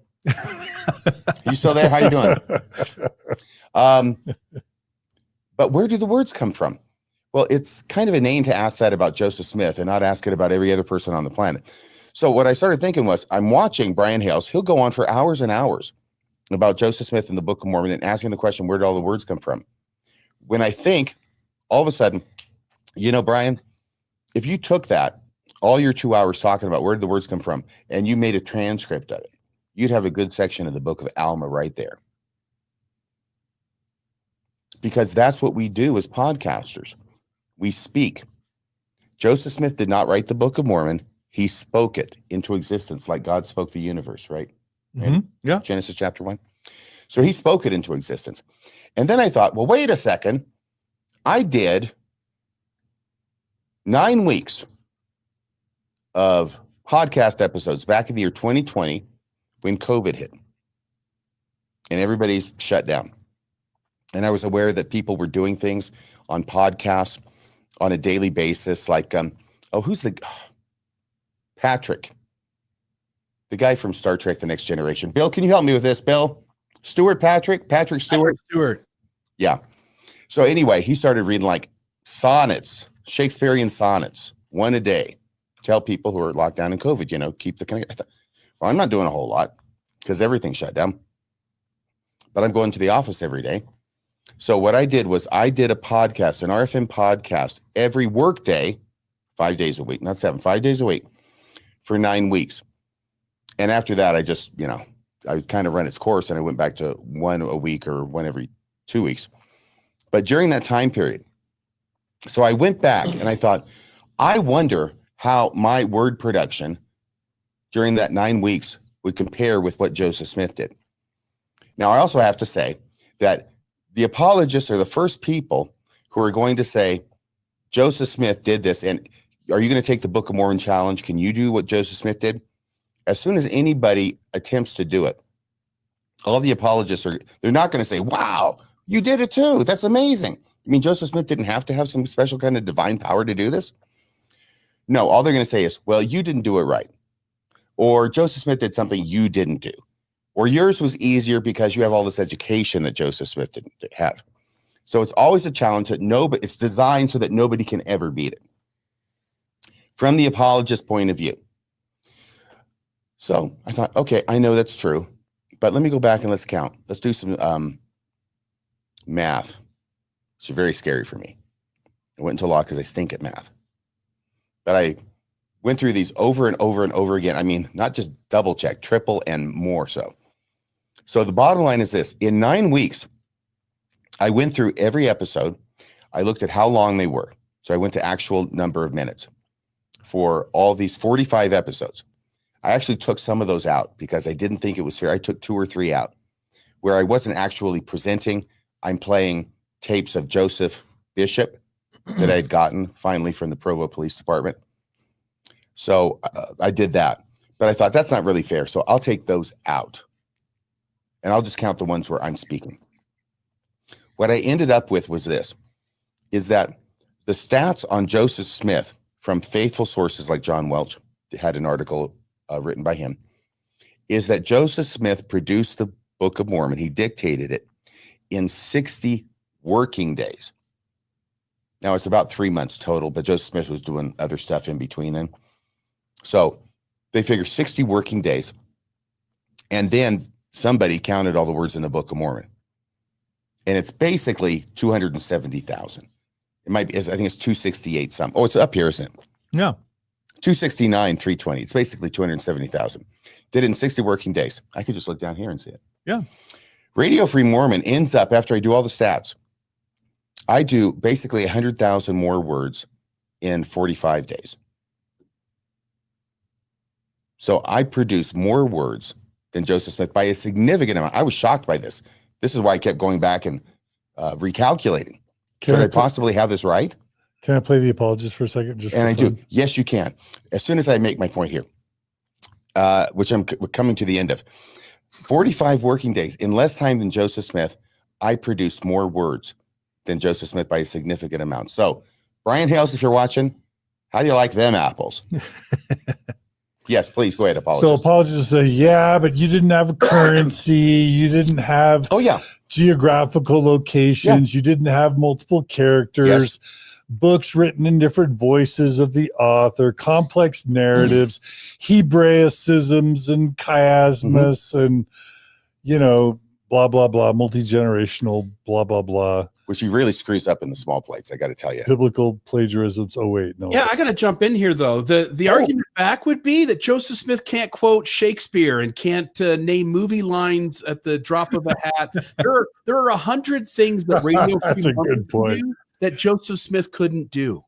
And so if you're going to give the benefit to one side and say RFM can't do these things, then you also have to come back and acknowledge that Joseph Smith couldn't do the things that RFM can do either. Thank you very much, Bill. I appreciate your saying those things. It sounds much better for you to say them about me than for me to say them about myself. But thank you very much. Yeah, because there's a lot of things that I do that Joseph Smith didn't do. And I can't help the fact that I'm much older than he is. And I can't help the fact at this point that I have a lot more education than he had. But those are all the things that the that the apologist will go to, because nobody's going to beat this challenge. It's not a challenge that's made to be beaten. It's a challenge that's meant to fail. So you can never win. And that's why I say early on in this episode, I cover that. This is what the apologists are going to say. But they would say that to anybody, no matter what the substance was. It would fail. It's like field sobriety tests when you're stopped for a DUI. Those are designed to fail. Yeah, that's true. Yeah, my cousin once told me that. I've never had one, but I've heard. Well, that's what I heard. Go ahead, John. My cousin, who's really smart, told me once one of the biggest proofs that the Book of Mormon isn't true is that there's nothing funny in it. Because if so many authors over so much time would have written in it, somebody would have written something funny. But there's not one joke. There's no sense of humor. Nothing written in that Book of Mormon. Bill, there's another difference, right? Yeah, you're funny. There you go. Thank you. And one more. I want Bill, I think that's the highest praise you could give an RFM. It is. That's true. Nephites were not known for their sense of humor. They were a dour people. That's true. I'm going to make a little reveal here with my Dartmouth stuff, which like I say has gone going. I figured out chiasmus. I cracked the code. I am not ready to announce it yet, but that is a magic trick and it's easily explained. And when I do, that whole thing is going to go out the window. Does it have anything to do with Dr. Seuss and Cat in the Hat? No. No. Okay. But it has something to do with the art myth. That's all I'm going to give away right now. But it's going to be fun when I get it all set up to announce. Okay, so let's move on. Oh, can I make one last point? Please. Yeah. Actually, now that I'm thinking about Bill's response to URFM, if you had the integrity to remove, things like the Joseph Bishop, interview with police or whatever, apologists would need to remove all of the plagiarisms that Joseph Smith included in the Book of Mormon in their word count. Because how much of the word count in the Book of Mormon is stolen Isaiah, stolen, Protestant speeches, stolen New Testament, and Sermon on the Mount, stolen his dad's narrative from Joseph Smith's father's own biographical history. Mm-hmm. Like you start backing out stuff that we kind of know where it came from. Yeah. It's a lot less impressive. It's interesting to me that you say that, because at one point when I was doing this, I thought there are some places where I actually read things. And then I thought, well, this is totally fair because Joseph Smith did the places where he was reading things too, right? Yeah. Lots of Isaiah. You got some Paul, you got some Matthew, lots of reading going on. Yeah, for sure. Yeah. Adam Clark commentary. And you've made ties to the Adam Clark commentary in the Book of Mormon. There's a ton of stuff. I've reported on the connections that others have made, but yes, we certainly covered it. Yeah, for sure. And this, I'll just say this, okay, and then I'll be quiet for a while. Is that this is the thing about magic tricks? All right, magic tricks, when you know how they're done, there are a number of magic tricks that look different, like maybe productions, I don't know, but that look different, but that are actually performed on the same principle. But if you're the audience member just watching it, you would have no idea that the same principle is involved because the effect is so different. What Joseph Smith seems to have done was he had production effects. He had three main ones: the Book of Mormon, the Joseph Smith translation, and the Book of Abraham. And he presents them in such a way that they all appear to be different effects. And in fact, apologists today will frequently talk about how they're different. The Book of Mormon he got from the plates, the Joseph Smith translations from inspiration, direct from God. And then the Book of Abraham has to do with his translation of actual ancient Egyptian characters. It's more of an academic exercise. So I don't see how that's possibly true, but you've heard that before, right? Joseph Smith would be really delighted, I think, to know that 200 years later, he has apologists who are actually believing and arguing on the basis that his productions were all different, even though they're all done by the same method.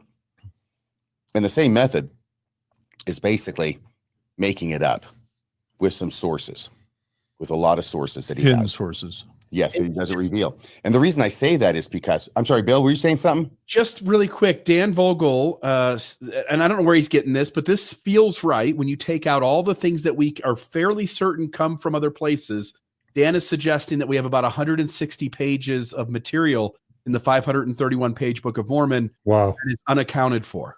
Wow. Right. And then you get into, he's a creative person. He's very intelligent, Joseph Smith is. Yeah. He's quite precocious. Yeah. So he comes up with these things. But what I want to say here is to talk about this method of performing the trick.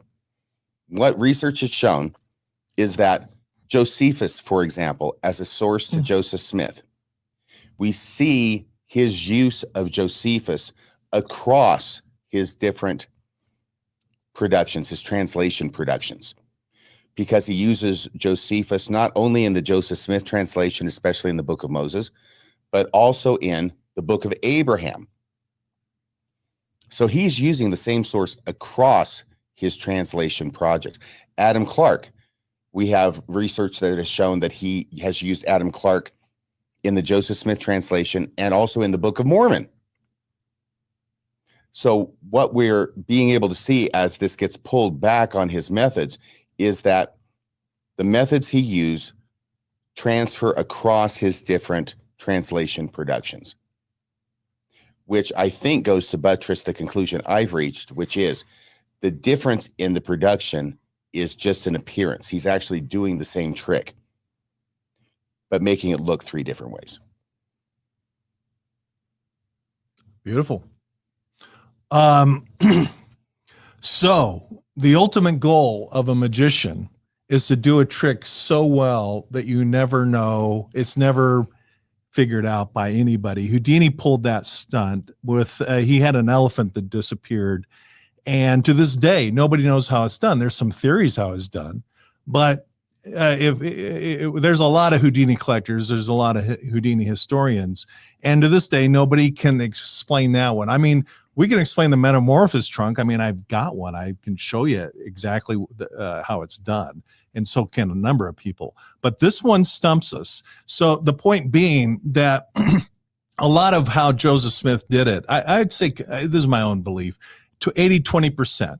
80% has been fully explained how Joseph Smith did his tricks. 20% is lost to history. And we just have to accept that that was true with Houdini. It's true with Joseph Smith. And we have working ideas on how it could have been done. Any thoughts on that? The apologist, I agree with you. The apologist line of reasoning on this appears to be that if there's 80% that we can explain as how Joseph Smith produced the Book of Mormon, and maybe 20%, which I might think it might be a little bit high, I don't know, might be, well, we don't know where he got this. An apologist could say, okay, so, well, there's 80% that is Joseph Smith and 20% is God, right? And the 20% that's God is, of course, the 20% that we can't pin on Joseph Smith with directness and exactitude. The crazy thing about apologists is that they go a step further and they will say the 20% that we can't understand means not only that the 20% we can't understand came from God, but also that the 80% that we can understand came from God as well.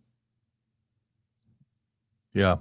And, you know, in the comments, Richard Pechek said, I hope I pronounced your name correctly, his martyrdom was one of his last magic trick. That's an interesting comment because there's an interesting parallel there. Houdini was punched in the gut and he died on Halloween. That really made Halloween is a big Houdini seance, you know, ritual thing amongst the magic community.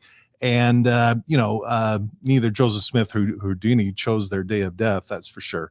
But it's interesting that it did memorialize them each in their own interesting way. A week from Halloween will be the 100th anniversary, won't it? It's coming up. I think it is, 1927. Yeah. But the thing here is we're kind of wrapping up is that, you know, we go through phases, or at least I did. I'll explain my phases, and I think some people relate. There's the TBM stage where you're just in it, hook, line, and sinker. And then one day, the second phase is, you know, the shelf breaks, and we'll all remember that day. And then there's the deconstruction phase where you deconstruct everything, and that's why your podcast, both of you, John, and well, all three of you, Bill and John and RFM and others, help in that deconstruction, you know, regain your sanity kind of phase. And the fourth phase is where you reconstruct a life that you want to reconstruct. And you, John, you call that kind of the gift of the Mormon faith crisis, where you have a whole brilliant series on that. But I'm kind of into the fifth stage. It's like, you know, I've reconstructed my life. I know you guys have reconstructed your lives in a positive way. But the fifth stage is what I'm doing here, and I think people have caught on to this, is I'm kind of in the how did they do it stage. It's because to go from Joseph Smith to an organization that has $300 billion, I'm sorry, that's an impressive trick. That is really impressive. And my curiosity wants to kind of decipher that. That's why I'm so into this Dartmouth stuff, and I'm getting into the Erie Canal stuff and the magic stuff, because I'm in the how do you pull a trick like that? Because that is a phenomenal trick. Whatever you think about Mormonism, to go from Joseph Smith, from where he came from, to an organization that's got 300 billion that we know of, who knows how much they really have. That's amazing. Any thoughts on that? Joseph finally found some treasure. And I'll tell you that Randall Bell is one of the most brilliant and analytical Oh, my gosh. and humble people that I've ever met. And he has taken huge strides toward helping us understand how Joseph Smith did the trick that is known to the world as Mormonism. That's very kind. Thank you. That was very too generous. All right. So magic is, the next slide is deliberate deception. Magic is a deliberate, rehearsed deception for honest or dishonest purposes.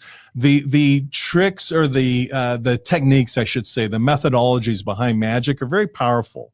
I mean, like I say, it runs $1 billion a year business on the Las Vegas Strip, but you put that same skill set in somebody who doesn't have ethics, and some serious things can happen. And there's kind of the next slide shows us that there's ethical and unethical magic. And the magicians on Vegas, on the Las Vegas Strip, as far as I can tell, as far as I know, and I do know a couple of these guys, they're ethical people. I mean, Penn and Teller is an ethical guy as far as I know. They're not hurting anybody. They charge fair rates and they earn them, and it's all above board. But like I say, you get the psychics and you get the street conjurers and the 3-card Monty guys and the, this other stuff. It can be a really very destructive thing. And I want to kind of talk about moving it more into strictly religion, how that can be really detrimental. Do you guys remember the name Peter Popoff? John, do you remember him? Yeah, he had a masturbation problem, didn't he? I haven't asked. We'll find out someday, I hope. As the slide shows, Peter Popoff was this televangelist, and he was basically selling miracle water. In the upper right-hand corner and the bottom, the blue slide, you can see that he's selling miracle water, and the guy's buying mansions and private jets off selling miracle water as a TV evangelist, for years and years. And then along came some magicians, some stage magicians. And the guy I happen to have talked to a few times about this is Belichick. He's in the lower left-hand corner. And he and the other Amazing Randy #1, they were watching his broadcasts on TV. And they started saying, hey, you know what? This is a lot like our stage magic. We think we know how he's doing it. So they went to his church, if you want to call it that, where he would basically have people file in. It was a mega church. A lot of people came in.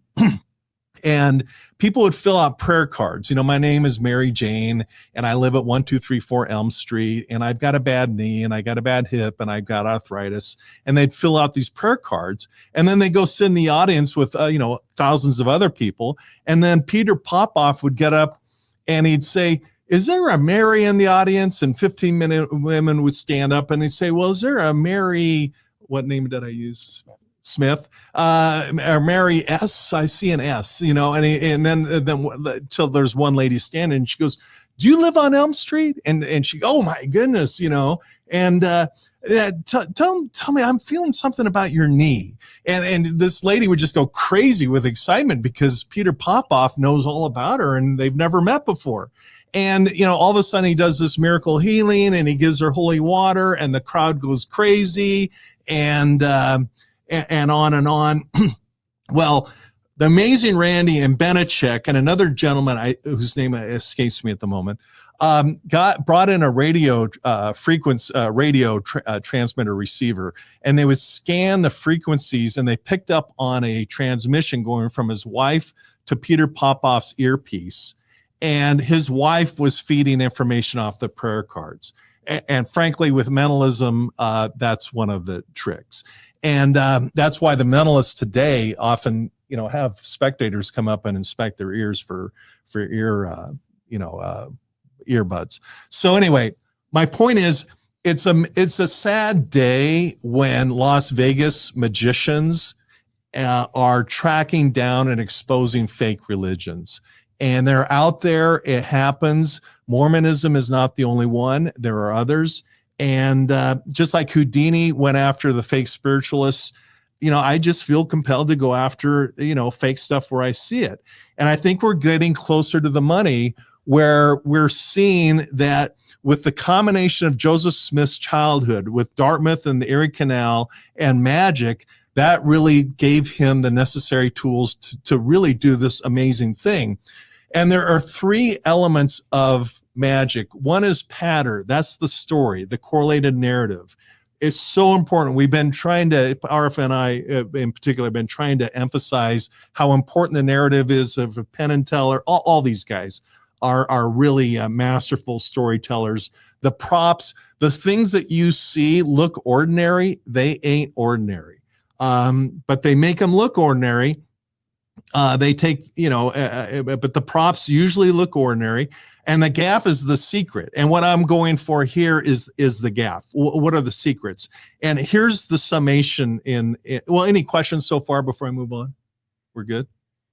Bill, anything? Okay. So the patter, the story, this is a quote. Should we read this? What do you think? I think most people will know it, but this is about Joseph Smith's mom, talking about when Joseph Smith was much younger as a boy. And in the narrative, it appears to be timed close in proximity to the first appearance of the angel Moroni in 1823, when she recounts that Joseph Smith would, on those cold winter evenings when there's no TV, nothing to watch, that Joseph Smith would recount stories about the ancient inhabitants of the Americas. She said, during our evening conversations, Joseph would occasionally give us some of the most amusing recitals that could be imagined. He would describe the ancient inhabitants of this continent, their dress, mode of traveling, and the animals upon which they rode, their cities, their buildings, with every particular, like Ziff, their mode of warfare, and also their religious worship. This he would do with as much ease, seemingly, as if he had spent his whole life with them. Yeah. Joseph Smith was a brilliant, high IQ person. Hiram Smith was even brighter in my mind. He was the intellectual behind it. He was also very quiet. And a parallel I think we failed to mention is Penn and Teller. When we walked out, we talked about how Joseph Smith was kind of the Penn. He was the loud, charismatic guy, and Teller, is the quiet intellectual behind the scenes. And I've seen him enough of behind the scenes to know that intellectually, Teller is a very bright guy, very much engaged in what's going on, although he doesn't speak on stage. But as we can see here, according to his own mother, Joseph Smith was a masterful storyteller. John, as as Mormon stories, the importance of a story, you obviously get. Anything you want to comment on there? The way I think about Joseph Smith, he had two superpowers. One was the ability to get people to believe that he saw things when they did not see them. Mm-hmm. Like, the perfect example of that is the Josiah Stoll. Like, he goes down to Pennsylvania, takes him on a treasure dig. Oh, I'm seeing it. Dig, keep digging. Oh, the angel took it away. And yet Josiah Stoll testifies in court. Oh, yeah, I didn't see anything, but he still has the powers. Mm-hmm. And Josiah Stoll continued supporting the church even in its early founding. So that was what Joseph learned from treasure digging. And I think he just realized, you know what? I'm getting into too much legal trouble with this peepstone and this law that's against scrying and glass looking and that sort of thing. But if you call it a religion, you can pretty much do anything you want here in the United States. Yeah. So, I was also thinking, I don't mean to get off on a tangent, but I've been reading about Far West and Zion's Camp and kind of the Missouri era of Joseph Smith's time. If he had murdered a man or 10 men just in cold blood, he would go to prison. But if he starts a religion and then irresponsibly tells a bunch of people to go to Missouri and to challenge the local populations and the local military structure and the local political structure and the local socioeconomic structure such that dozens and dozens of people get killed Mhm. in the process of his irresponsible false prophecies. Well, that's not a problem. It's a religion. He's a prophet. So he's not, he gets off and he gets let out of jail and he goes up to Illinois and starts it all over again. Like, anyway, he was brilliant to turn his con into a religion because there's so much religious protection in the United States. Yeah. The only other superpower Joseph Smith had is every time he was down and out, he triples down and he comes back harder. Mhm. He is a resilient motherfetcher. Like, that guy came down triple hard every time he was down and out. And I guess in a dark, perverse way, you got to respect him for his persistence and his resilience. Yeah, the funny thing, great point, by the way. I made the comment on another show not too long ago that when you take those exact facts about Josiah Stoll into account, even if you don't know how Joseph Smith did it in every particular, what we know from history is, if you want to know what kind of guy Joseph Smith was, if you want to know how persuasive he was, if you want to know how charismatic he was, all you have to know is that he was able to get grown men to go to court and swear that he had the ability to find treasure when he had searched for it for them and not found any. That's how persuasive Joseph Smith was. And what he did with and this is years before Mormonism. It's years before the Book of Mormon. He knew all this stuff. This was his training. Yeah. Oh, and the other thing about you, Yeah. What?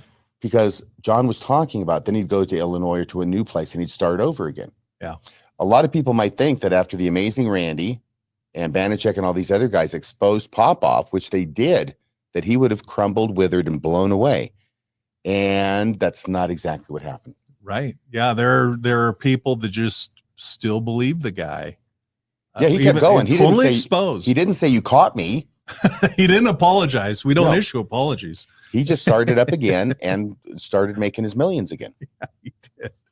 It's really, it's crazy fun. All right. So number 2 is, I mentioned props, and I RFM, you've said a lot of brilliant things, but one thing that says, I laugh for days when you said it, is a seer stone is a poor man's crystal ball. And even today in the magic apparatus world, crystal balls are very expensive, particularly the big ones. But Joseph Smith didn't have the money to buy a real crystal ball. So he just picked up a rock and said it was magic. And now, as a magic rock, is a seer stone. This is what they had for folk magic. They have Yeah. rocks and sticks. Yeah. They've got divining rods and seer stones, rocks and sticks. Yeah. And what's frustrating is on the left-hand side here, this is a picture from my missionary discussions when I went on a mission to England, and you see Joseph Smith, and this is what the flip chart and everything and the book we had for investigators, and we showed them the picture of Joseph Smith translating the gold plates. And down below it says that by the gift and power of God, he translated the words from the gold plates, directly from the gold plates. That's the narrative we told as missionaries. And there's the evidence, because I tell people this and they don't believe it because they're so acclimated to this new rock and a hat thing that we learned from South Park. In 2021, the church came clean, partially, and admitted this whole rock and a hat thing, which to me was, frankly, it was an anti-Mormon lie. I had heard it, but it was in the context of it just being a complete lie. And yet there it is. So they're using, ordinary props, and now they're coming, cleaner. But what's amazing is that the old narrative almost seems forgotten by people. I don't know. You guys have any commentary or thoughts about that? Bill, you? Okay. John? About props? Yeah. Yeah, I do. Please. I think it's fascinating how Joseph pivots around the seer stone, because at the beginning of Joseph's treasure digging time, and even into the early Book of Mormon translation time, it was the stone that had the power. Joseph had to find the magic stone, and other people wanted the stone. And there's even a point in the translation process where one of his scribes swapped out the stone. Martin Harris. And Joseph was like, "Oh, dang! Joseph must have saw him do it or noticed the difference." This is his stone. This Right. is his rock. This is his pet rock. Exactly. And he's Stares swapping out at- another rock that looks like it and thinks he's going to fool him. But still, he kind of plays dumb. He's like, "Oh, I can't see anything with this stone. Oh, you swapped my stone." So it was the stone that had the magic power, Yes. right? Martin, all is as dark as Egypt. And the Book of Mormon, I think it's in the Book of Ether, says the same thing, talking about, lest someone look for that which they ought not, Yeah, and like be damned by it. yeah. And what you learn is that at the beginning it was stone that had the power, Yes. and then over time, once Joseph ends up in jail one too many times, he starts running afoul of the law, and other people start producing their own Mhm. revelations with their own stones. Mhm. Joseph's like, I got to stop this stone thing. So magically, all of a sudden, Joseph starts producing revelations with what? Surprise, no prop, no stones. Why did he need the stones to begin with? Right? It's the Dumbo story arc. Yeah. Yeah. Yeah. With the feather? Yes, the magic feather. Yeah. Yeah. Yeah. And he has to find out the magic's not in the feather, the magic's in you. Can I just say here too? Or there's no magic.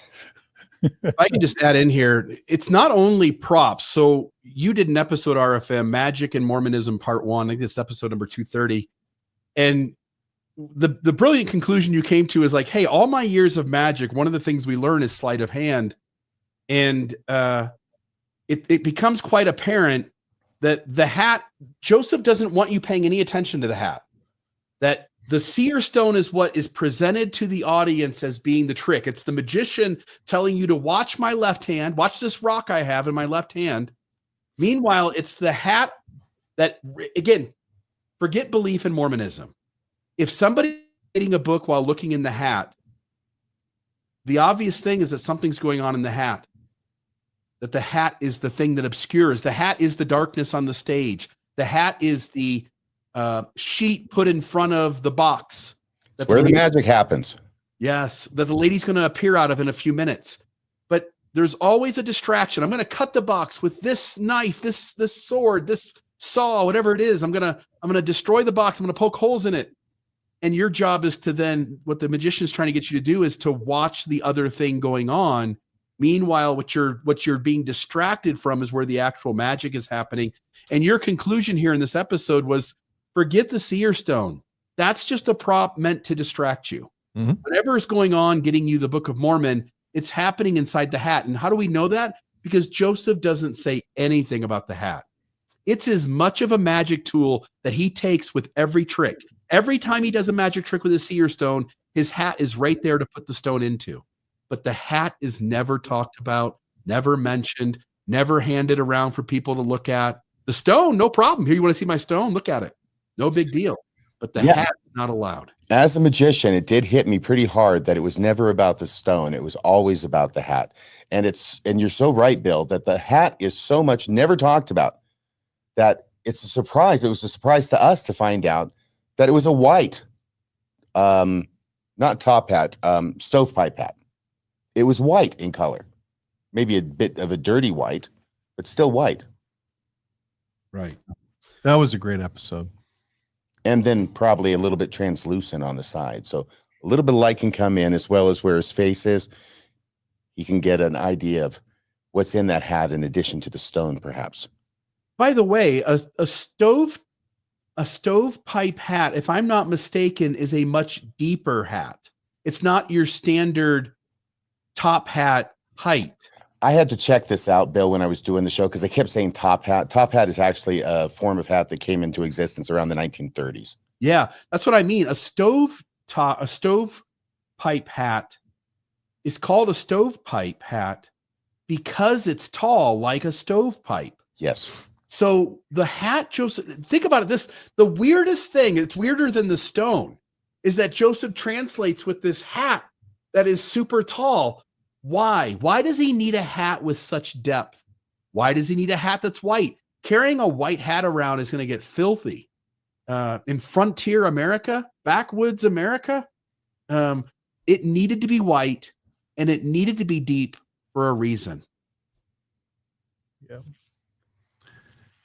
Yeah. So Oh, by the way, and I was just going to say again, Bill, how many of us have seen movies or historical accounts, and Abraham Lincoln's coming to mind. I don't know if he actually ever did this, but where a person gets up there. Is this something you can share with the rest of us? Amazing, Larry. No, we're not sharing our love notes with the class. But to have a person get up to give a speech in front of a crowd of people with the top hat on, take off the top hat, reach into the top hat, pull out their notes, and begin giving their speech. All I'm suggesting is Joseph Smith did a similar thing, except he didn't take them out. One other thing, too, you and I talked about this last week. Josiah Stowell, for the audience, most of you probably heard this, but John and Randy, I don't think you guys did. Josiah Stowell, Joseph performs this other magic trick where he tells Josiah what his farm looks like before he ever met Josiah, before he's ever on the property. That was up in New York, right? Yep. Yeah. You can set up, if you're a manipulator, you can perform one kind of trick over here, but really there's an inside thing. All Joseph has to do as he's making his way to the Stoll farm is to stop some neighbors 20 miles out and say, where does Josiah Stoll live? Can you describe his farm? I'd like to be able to recognize it when I get there. I want to make sure I don't, pass by it. And somebody else tells him exactly what the farm looks like. And then now he reports back to Josiah Stoll that, before he ever sees the farm, I saw your farm in a vision. I saw this, I saw that. The first miracle cost you nothing. He finds the pin in the straw for Martin Harris, the needle in the haystack. He does these tricks where you think something magical is going on, but there is an inside track to how he could do it. And then after that, he's got your loyalty. So now he does another kind of magic trick that never turns out. He never finds the treasure. There is no thing in the house in Salem. But now he's got your loyalty because he did something else early on. And so you're convinced he's a prophet, even when he doesn't get anything else right. And RFM and I were having this conversation and just recognizing that often Joseph would do something on the front end that would convince you he's got real God magic. And then the rest of his tricks that you actually have to give over your life for don't work out. But you remember that one early on where it worked. And so you're convinced that he must be a true prophet anyway. Yeah. Okay, so we're about to wrap up. 3 more slides. The next one is, here's the gaff. Here's the secret. And this is according to me, this is my view of this quest to find out how they did it. And in terms of you needed 2 things to create Mormonism in my mind. You need intellectual content. I've said it before, I'll say it again one last time. It's Dartmouth and Erie Canal. The Erie Canal was the information highway of the time. Dartmouth gave an enormous head start, a download of intellectual information in terms of theological Protestant Christianity. I'm running out of the ability to speak. Protestant theology. That's where that came from. Supernatural magic and, magic in quotes. The induction and autosuggestion, we're talking about hypnosis, according to farms themselves, or Fair Mormon or Fair Latter-day Saints, wherever they are this week with their branding. 3% see, 9% hear what is not there. And that's enough for Joseph Smith to get the validation he needed from witnesses. And production magic. Mormonism is largely a production magic trick, very similar to Copperfield in terms of big, impressive productions. But that's about as far as the parallels go with Vegas, because Copperfield is ethical. At this point, it's all about show me the evidence. I think a lot of us, if not all of us, are much more evidence-based than we were in Mormonism, which is not so much. And then my last spiel, and then I'll turn it over to you guys for any final commentary. But this is the big finale. This is the big finale. And some people know that my career focuses on disasters, and some of those disasters involve predators. And the cases, I have worked on myself like the World Trade Center, and there you had predators who flew planes into the World Trade Center and Flight 93 crash site there. Jeffrey Epstein, I've been to all his properties. Heaven's Gate, they were predators. Sandy Hook, the Pulse nightclub, the gay nightclub that got shot up. You have predators that come in and do enormous damage.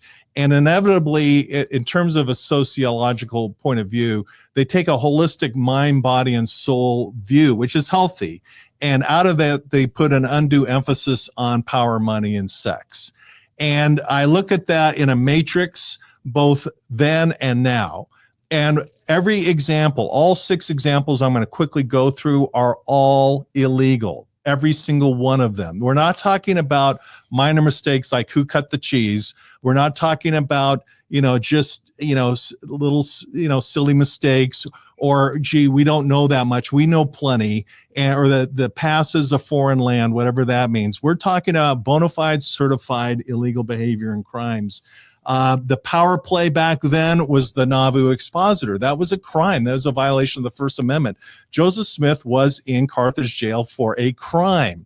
And when I was just in Carthage, and the senior missionary made a point of saying that was drummed up charges. What's drummed up about it? He did what he did. On money, the Kirtland bank fraud, again, another crime. He had a box full of rocks, and he put a thin layer of gold and silver on the top and built a ton of money out of people that they never got back. Sex, I've said this before, I'll say it again. Polygamy, 40 secret wives. I've never dated 40 women, more or less secretly married them behind my wife's back. That's insane levels of, sexual predator, or being a sexual predator. That's back then. So let's look at the organization today. Have they learned anything? Well, in the power play, Prop 8, I'm from California. That's the Mormon Church got fined for lying and putting money into it when they weren't supposed to do that. So that's and there's a site right below it. You can read the article yourself. Money, well, we all know about the SEC and the shell games to hide, tens, hundreds of billions of dollars, whatever the amounts are. And they got fined millions of dollars for it. Again, illegal behavior. And the Boy Scouts, that's a sex scandal of child abuse. And this is an unresolved case. It's still going on. $250 million for a very, very small church. Put that in perspective with the Catholic Church. The Catholic Church is very, very large. And, we think, well, or some of us think, it's a dangerous place for kids to go.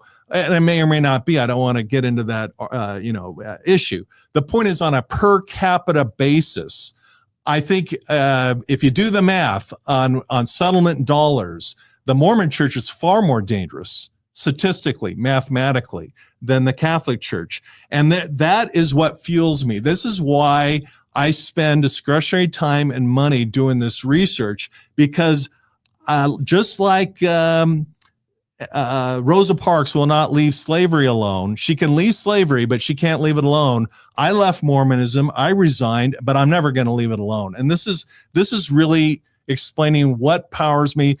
And I like to think I'm kind of in my little small and nearly insignificant way following Houdini's efforts to expose the frauds. That's exactly what I'm doing. I'm loud and proud about it, and I'm not going to stop doing it. And that's my rant for the day. Check. Up to you guys to wrap it up. Mic drop. Mic drop. Bill. Oh, RFM. No, Bill. Bill, Definitely Bill. We taking calls, Bill? So just FYI, so I do have the phone lines open, but I'm having an issue right now with the call-in studio.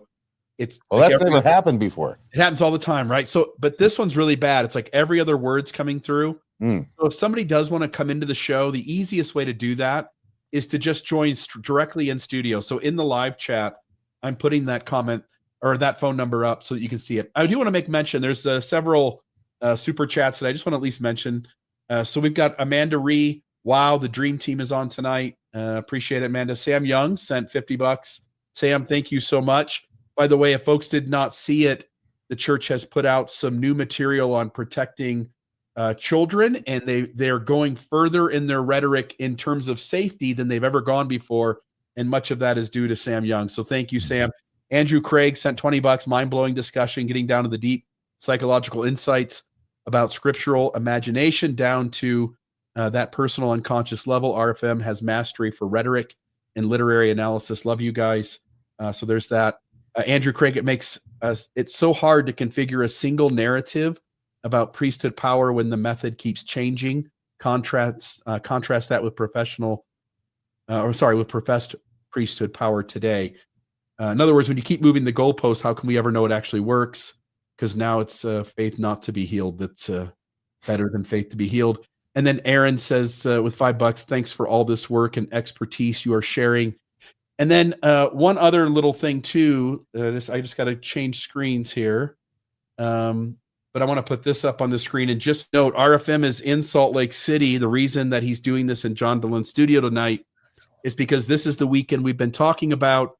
And RFM and I will be, so we're both at Sunstone. I'm talking on Friday around 4:30. RFM is sometime, I think, around 10:30 in the morning. Is that right? 10:25 a.m. on Saturday. Me and Randy will be presenting on something strikingly similar to this, but even better.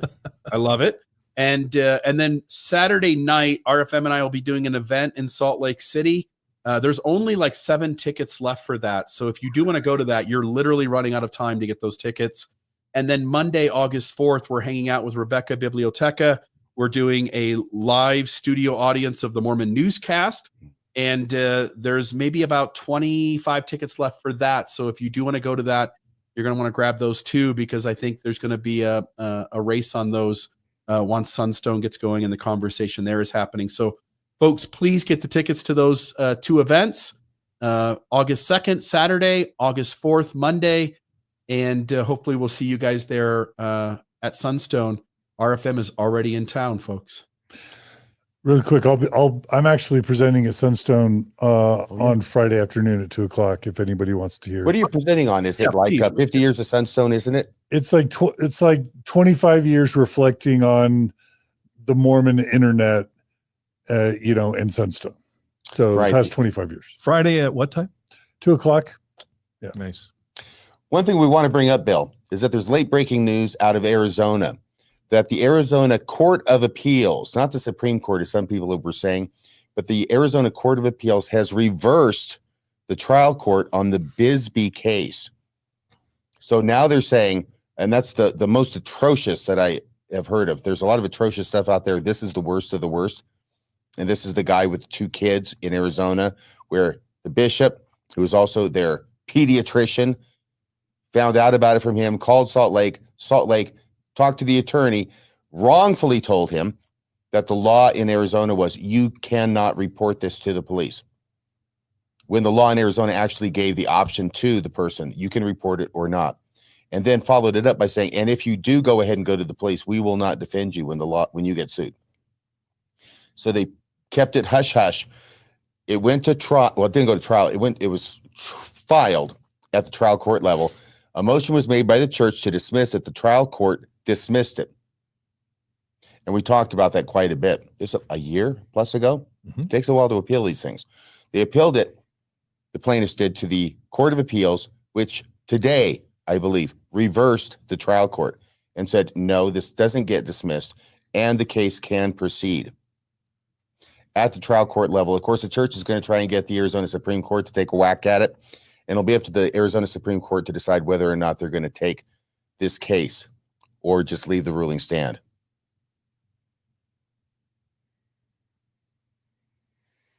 Okay, that is serious. I mean, the case got, sort of dismissed and now it's back on track. And so that's what appeals courts are for, is to ensure that when the lower level court doesn't handle things right, that there's a checks and balance on that. Yeah, I think the specific issue was whether the bishop had a duty to report. Trial court said no. Court of Appeals says yes.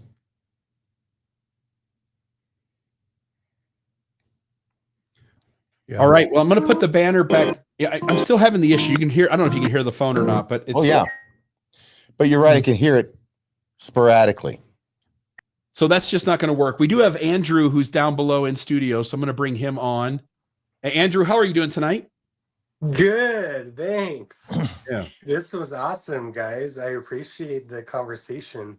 You've got one hell of a 5 o'clock shadow, my friend. I'd hate to see you grow a beard. That'd be a good beard. Like me, this is like day 6. And I'm still patchy. You know what I mean? No, I just recently trimmed it. Man, it was a lot longer. Yeah. What do you got for us tonight, my friend? Welcome to Mormonism Live. I appreciate this conversation. There's this Karl Marx quote that religion is the opiate of the masses, right?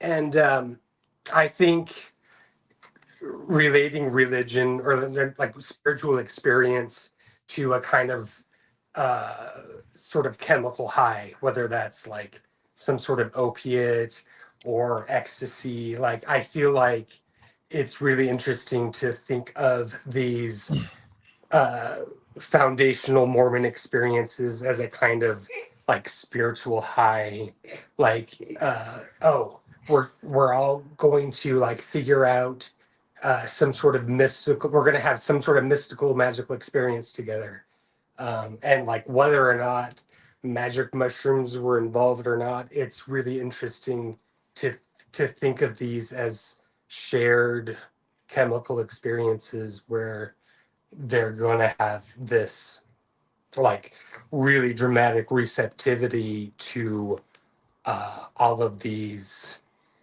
different like feelings in their body, whether that's in the like the Kirtland Temple and the religious experiences there, or even with the process of translating the Book of Mormon, the kinds of like interesting experiences.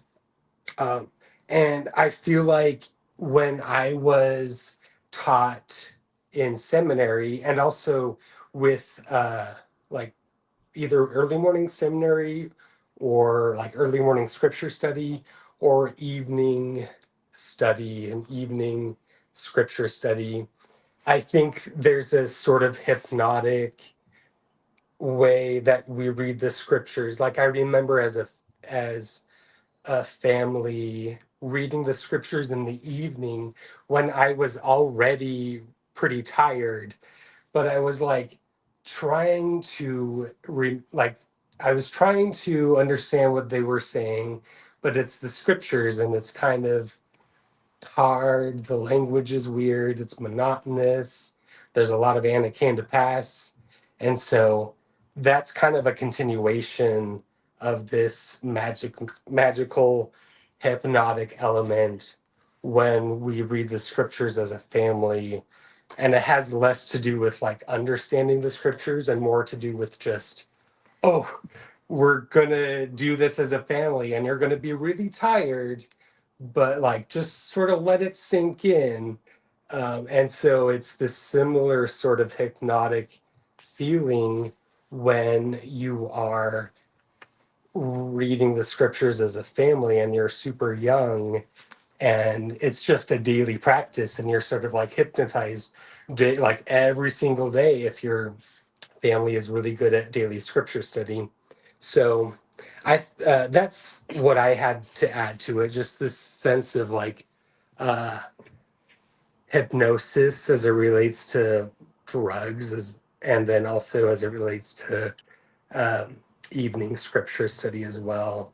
They all have to do with this sense of like a different sort of chemical experience when you're exposed to these scriptures. So does that all make sense? Yeah, and the beauty, I appreciate those comments. Andrew, is it? Yes. Yeah. Thank you. I'm having to look across the room to see you on the screen. Usually you're right in front of me in the regular studio. But the beauty of the fact that the vast majority of people are suggestible to some degree or another. There's a small percentage of people that are not suggestible. The beauty of it is that everybody thinks that they're in that small percentage who are not suggestible at all. Everybody thinks they're unique, like, and they're almost all of them wrong. Yeah, this And the doesn't people who apply think to they, me. yeah, and the people who think they are the least suggestible are often the most suggestible, which really makes it easy for people who are trying to suggest that they do things. I think there's a whole nother aspect that we didn't even hit on, but Kolabi said it Friday night on Mormonism After Dark. Colby. Cobley. There's another thing that happens here. So the magician does the trick, and sometimes the trick goes wrong. He does a card trick and he drops the cards accidentally. Whatever it is, the trick goes wrong. But if somebody there is brilliant enough, they can re-articulate that moment as if it's part of the trick. And that's a good point. What we haven't talked about at all tonight is that the LDS Church has had the ability to control the narrative and tell the story how it wants to. So even when the magic trick gets up, they're able to re-articulate it as if the magic trick went off flawlessly. The example that Kobe gave was that when Josiah stole, the sheet didn't cover up the plates perfectly. They were being transferred through a window. Mm-hmm. The sheet gets moved, and Josiah sees something green, like a green rock. A stone of a greenish cast. And all of us, without the religious narrative around it, would go, uh-oh, that something isn't what they claimed it to be. I want to ask more questions, and I want to see more things. Yeah, it doesn't look like Gold Place to me. But the church is able to go, these are not the droids you're looking for. And it reframes a failed magic trick as a successful one. And we have to realize that the church has had control of the narrative on all of it. When Martin Harris doesn't see the vision, it has a faithful context and they go off separate and Martin sees it now. When without the religious narrative and without our need to believe, we go, why did it just work? Why didn't it just work? Oh, well, his faith, this and his faith, that. Well, when Joseph speaks Adamic and it sounds a lot like garbled English and it doesn't make any sense, we go, oh, that shouldn't work. When the book of Abraham doesn't match anything, that doesn't work. And the trouble is every single instance the church has had control of telling that story how it wants to. It's as if the magician has a narrator who stands ready with hundreds of years of experience to recapitulate the failed trick in some way as to keep the stage show going so that the magician can then pick up the cards and do it over again. Can I give you a real life example of that, Bill? Please. Great point. I was Andrew, doing this. Oh, by the way, we'll respond further here off the air with you, but thank you. Thanks for calling in, Andrew. So I'm doing this trick in front of Sunstone. It's a big production. It takes a while to do. So it's a huge climax. Person's chosen a card. They thought about it. And what I'm doing is I am going to rub ashes on my forearm.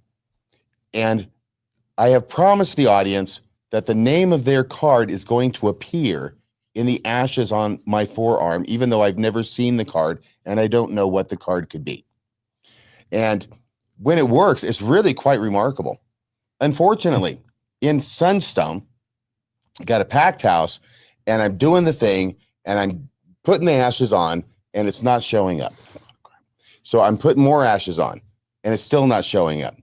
And I'm starting to run out of ashes. And I put them all on there. It's not there. And I go, F me. So what did I do? I said, because I do know what the card is, believe it or not, even though I couldn't possibly, somehow I do. I know what the card is in my head. And I just look at my arm, and this is stage magic. This is the difference between stage magic and parlor magic. Stage magic, I go, oh my word, there it is. And then I name the card, the Jack of Hearts. And I was greeted with thunderous applause for a miracle I did not perform. Yeah. The LDS Church has been able to talk about or ignore every problem or articulate it the way they want to.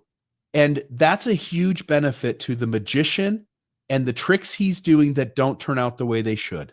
And the amazing thing was, not only that I did that and that it worked, but that I did it and it worked right after I told the audience in the exact same presentation that believing is seeing, and that a magician will tell you what they want you to see in certain circumstances, and by and large, you will see it. And right after telling them how I did the trick, and they fell for it.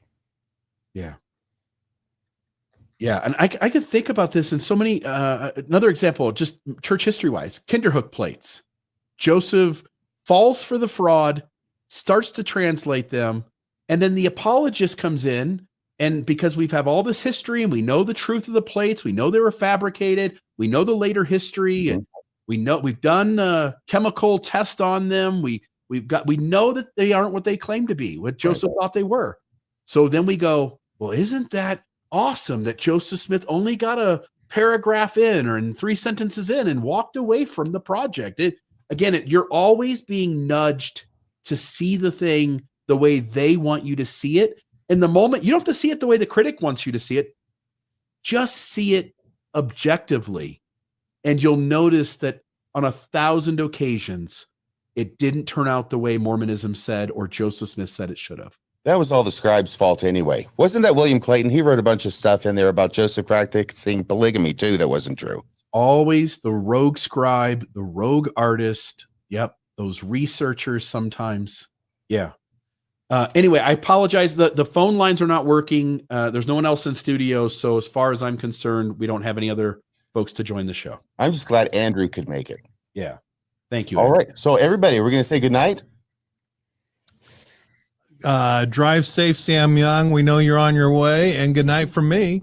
Good night from Randy. You were excellent. Great Wonderful. job, John, thank you again for allowing us to use your studio. Anytime. Love you guys. Go RFM. Go Randy Bell. Go Mormonism Live. You guys are all awesome. Thanks for all you guys do. Thank you so much. So come to Sunstone if you are here, and if you're not, get here and come to Sunstone, and we'll see you next Wednesday for another exciting episode of Mormonism Live. Good night.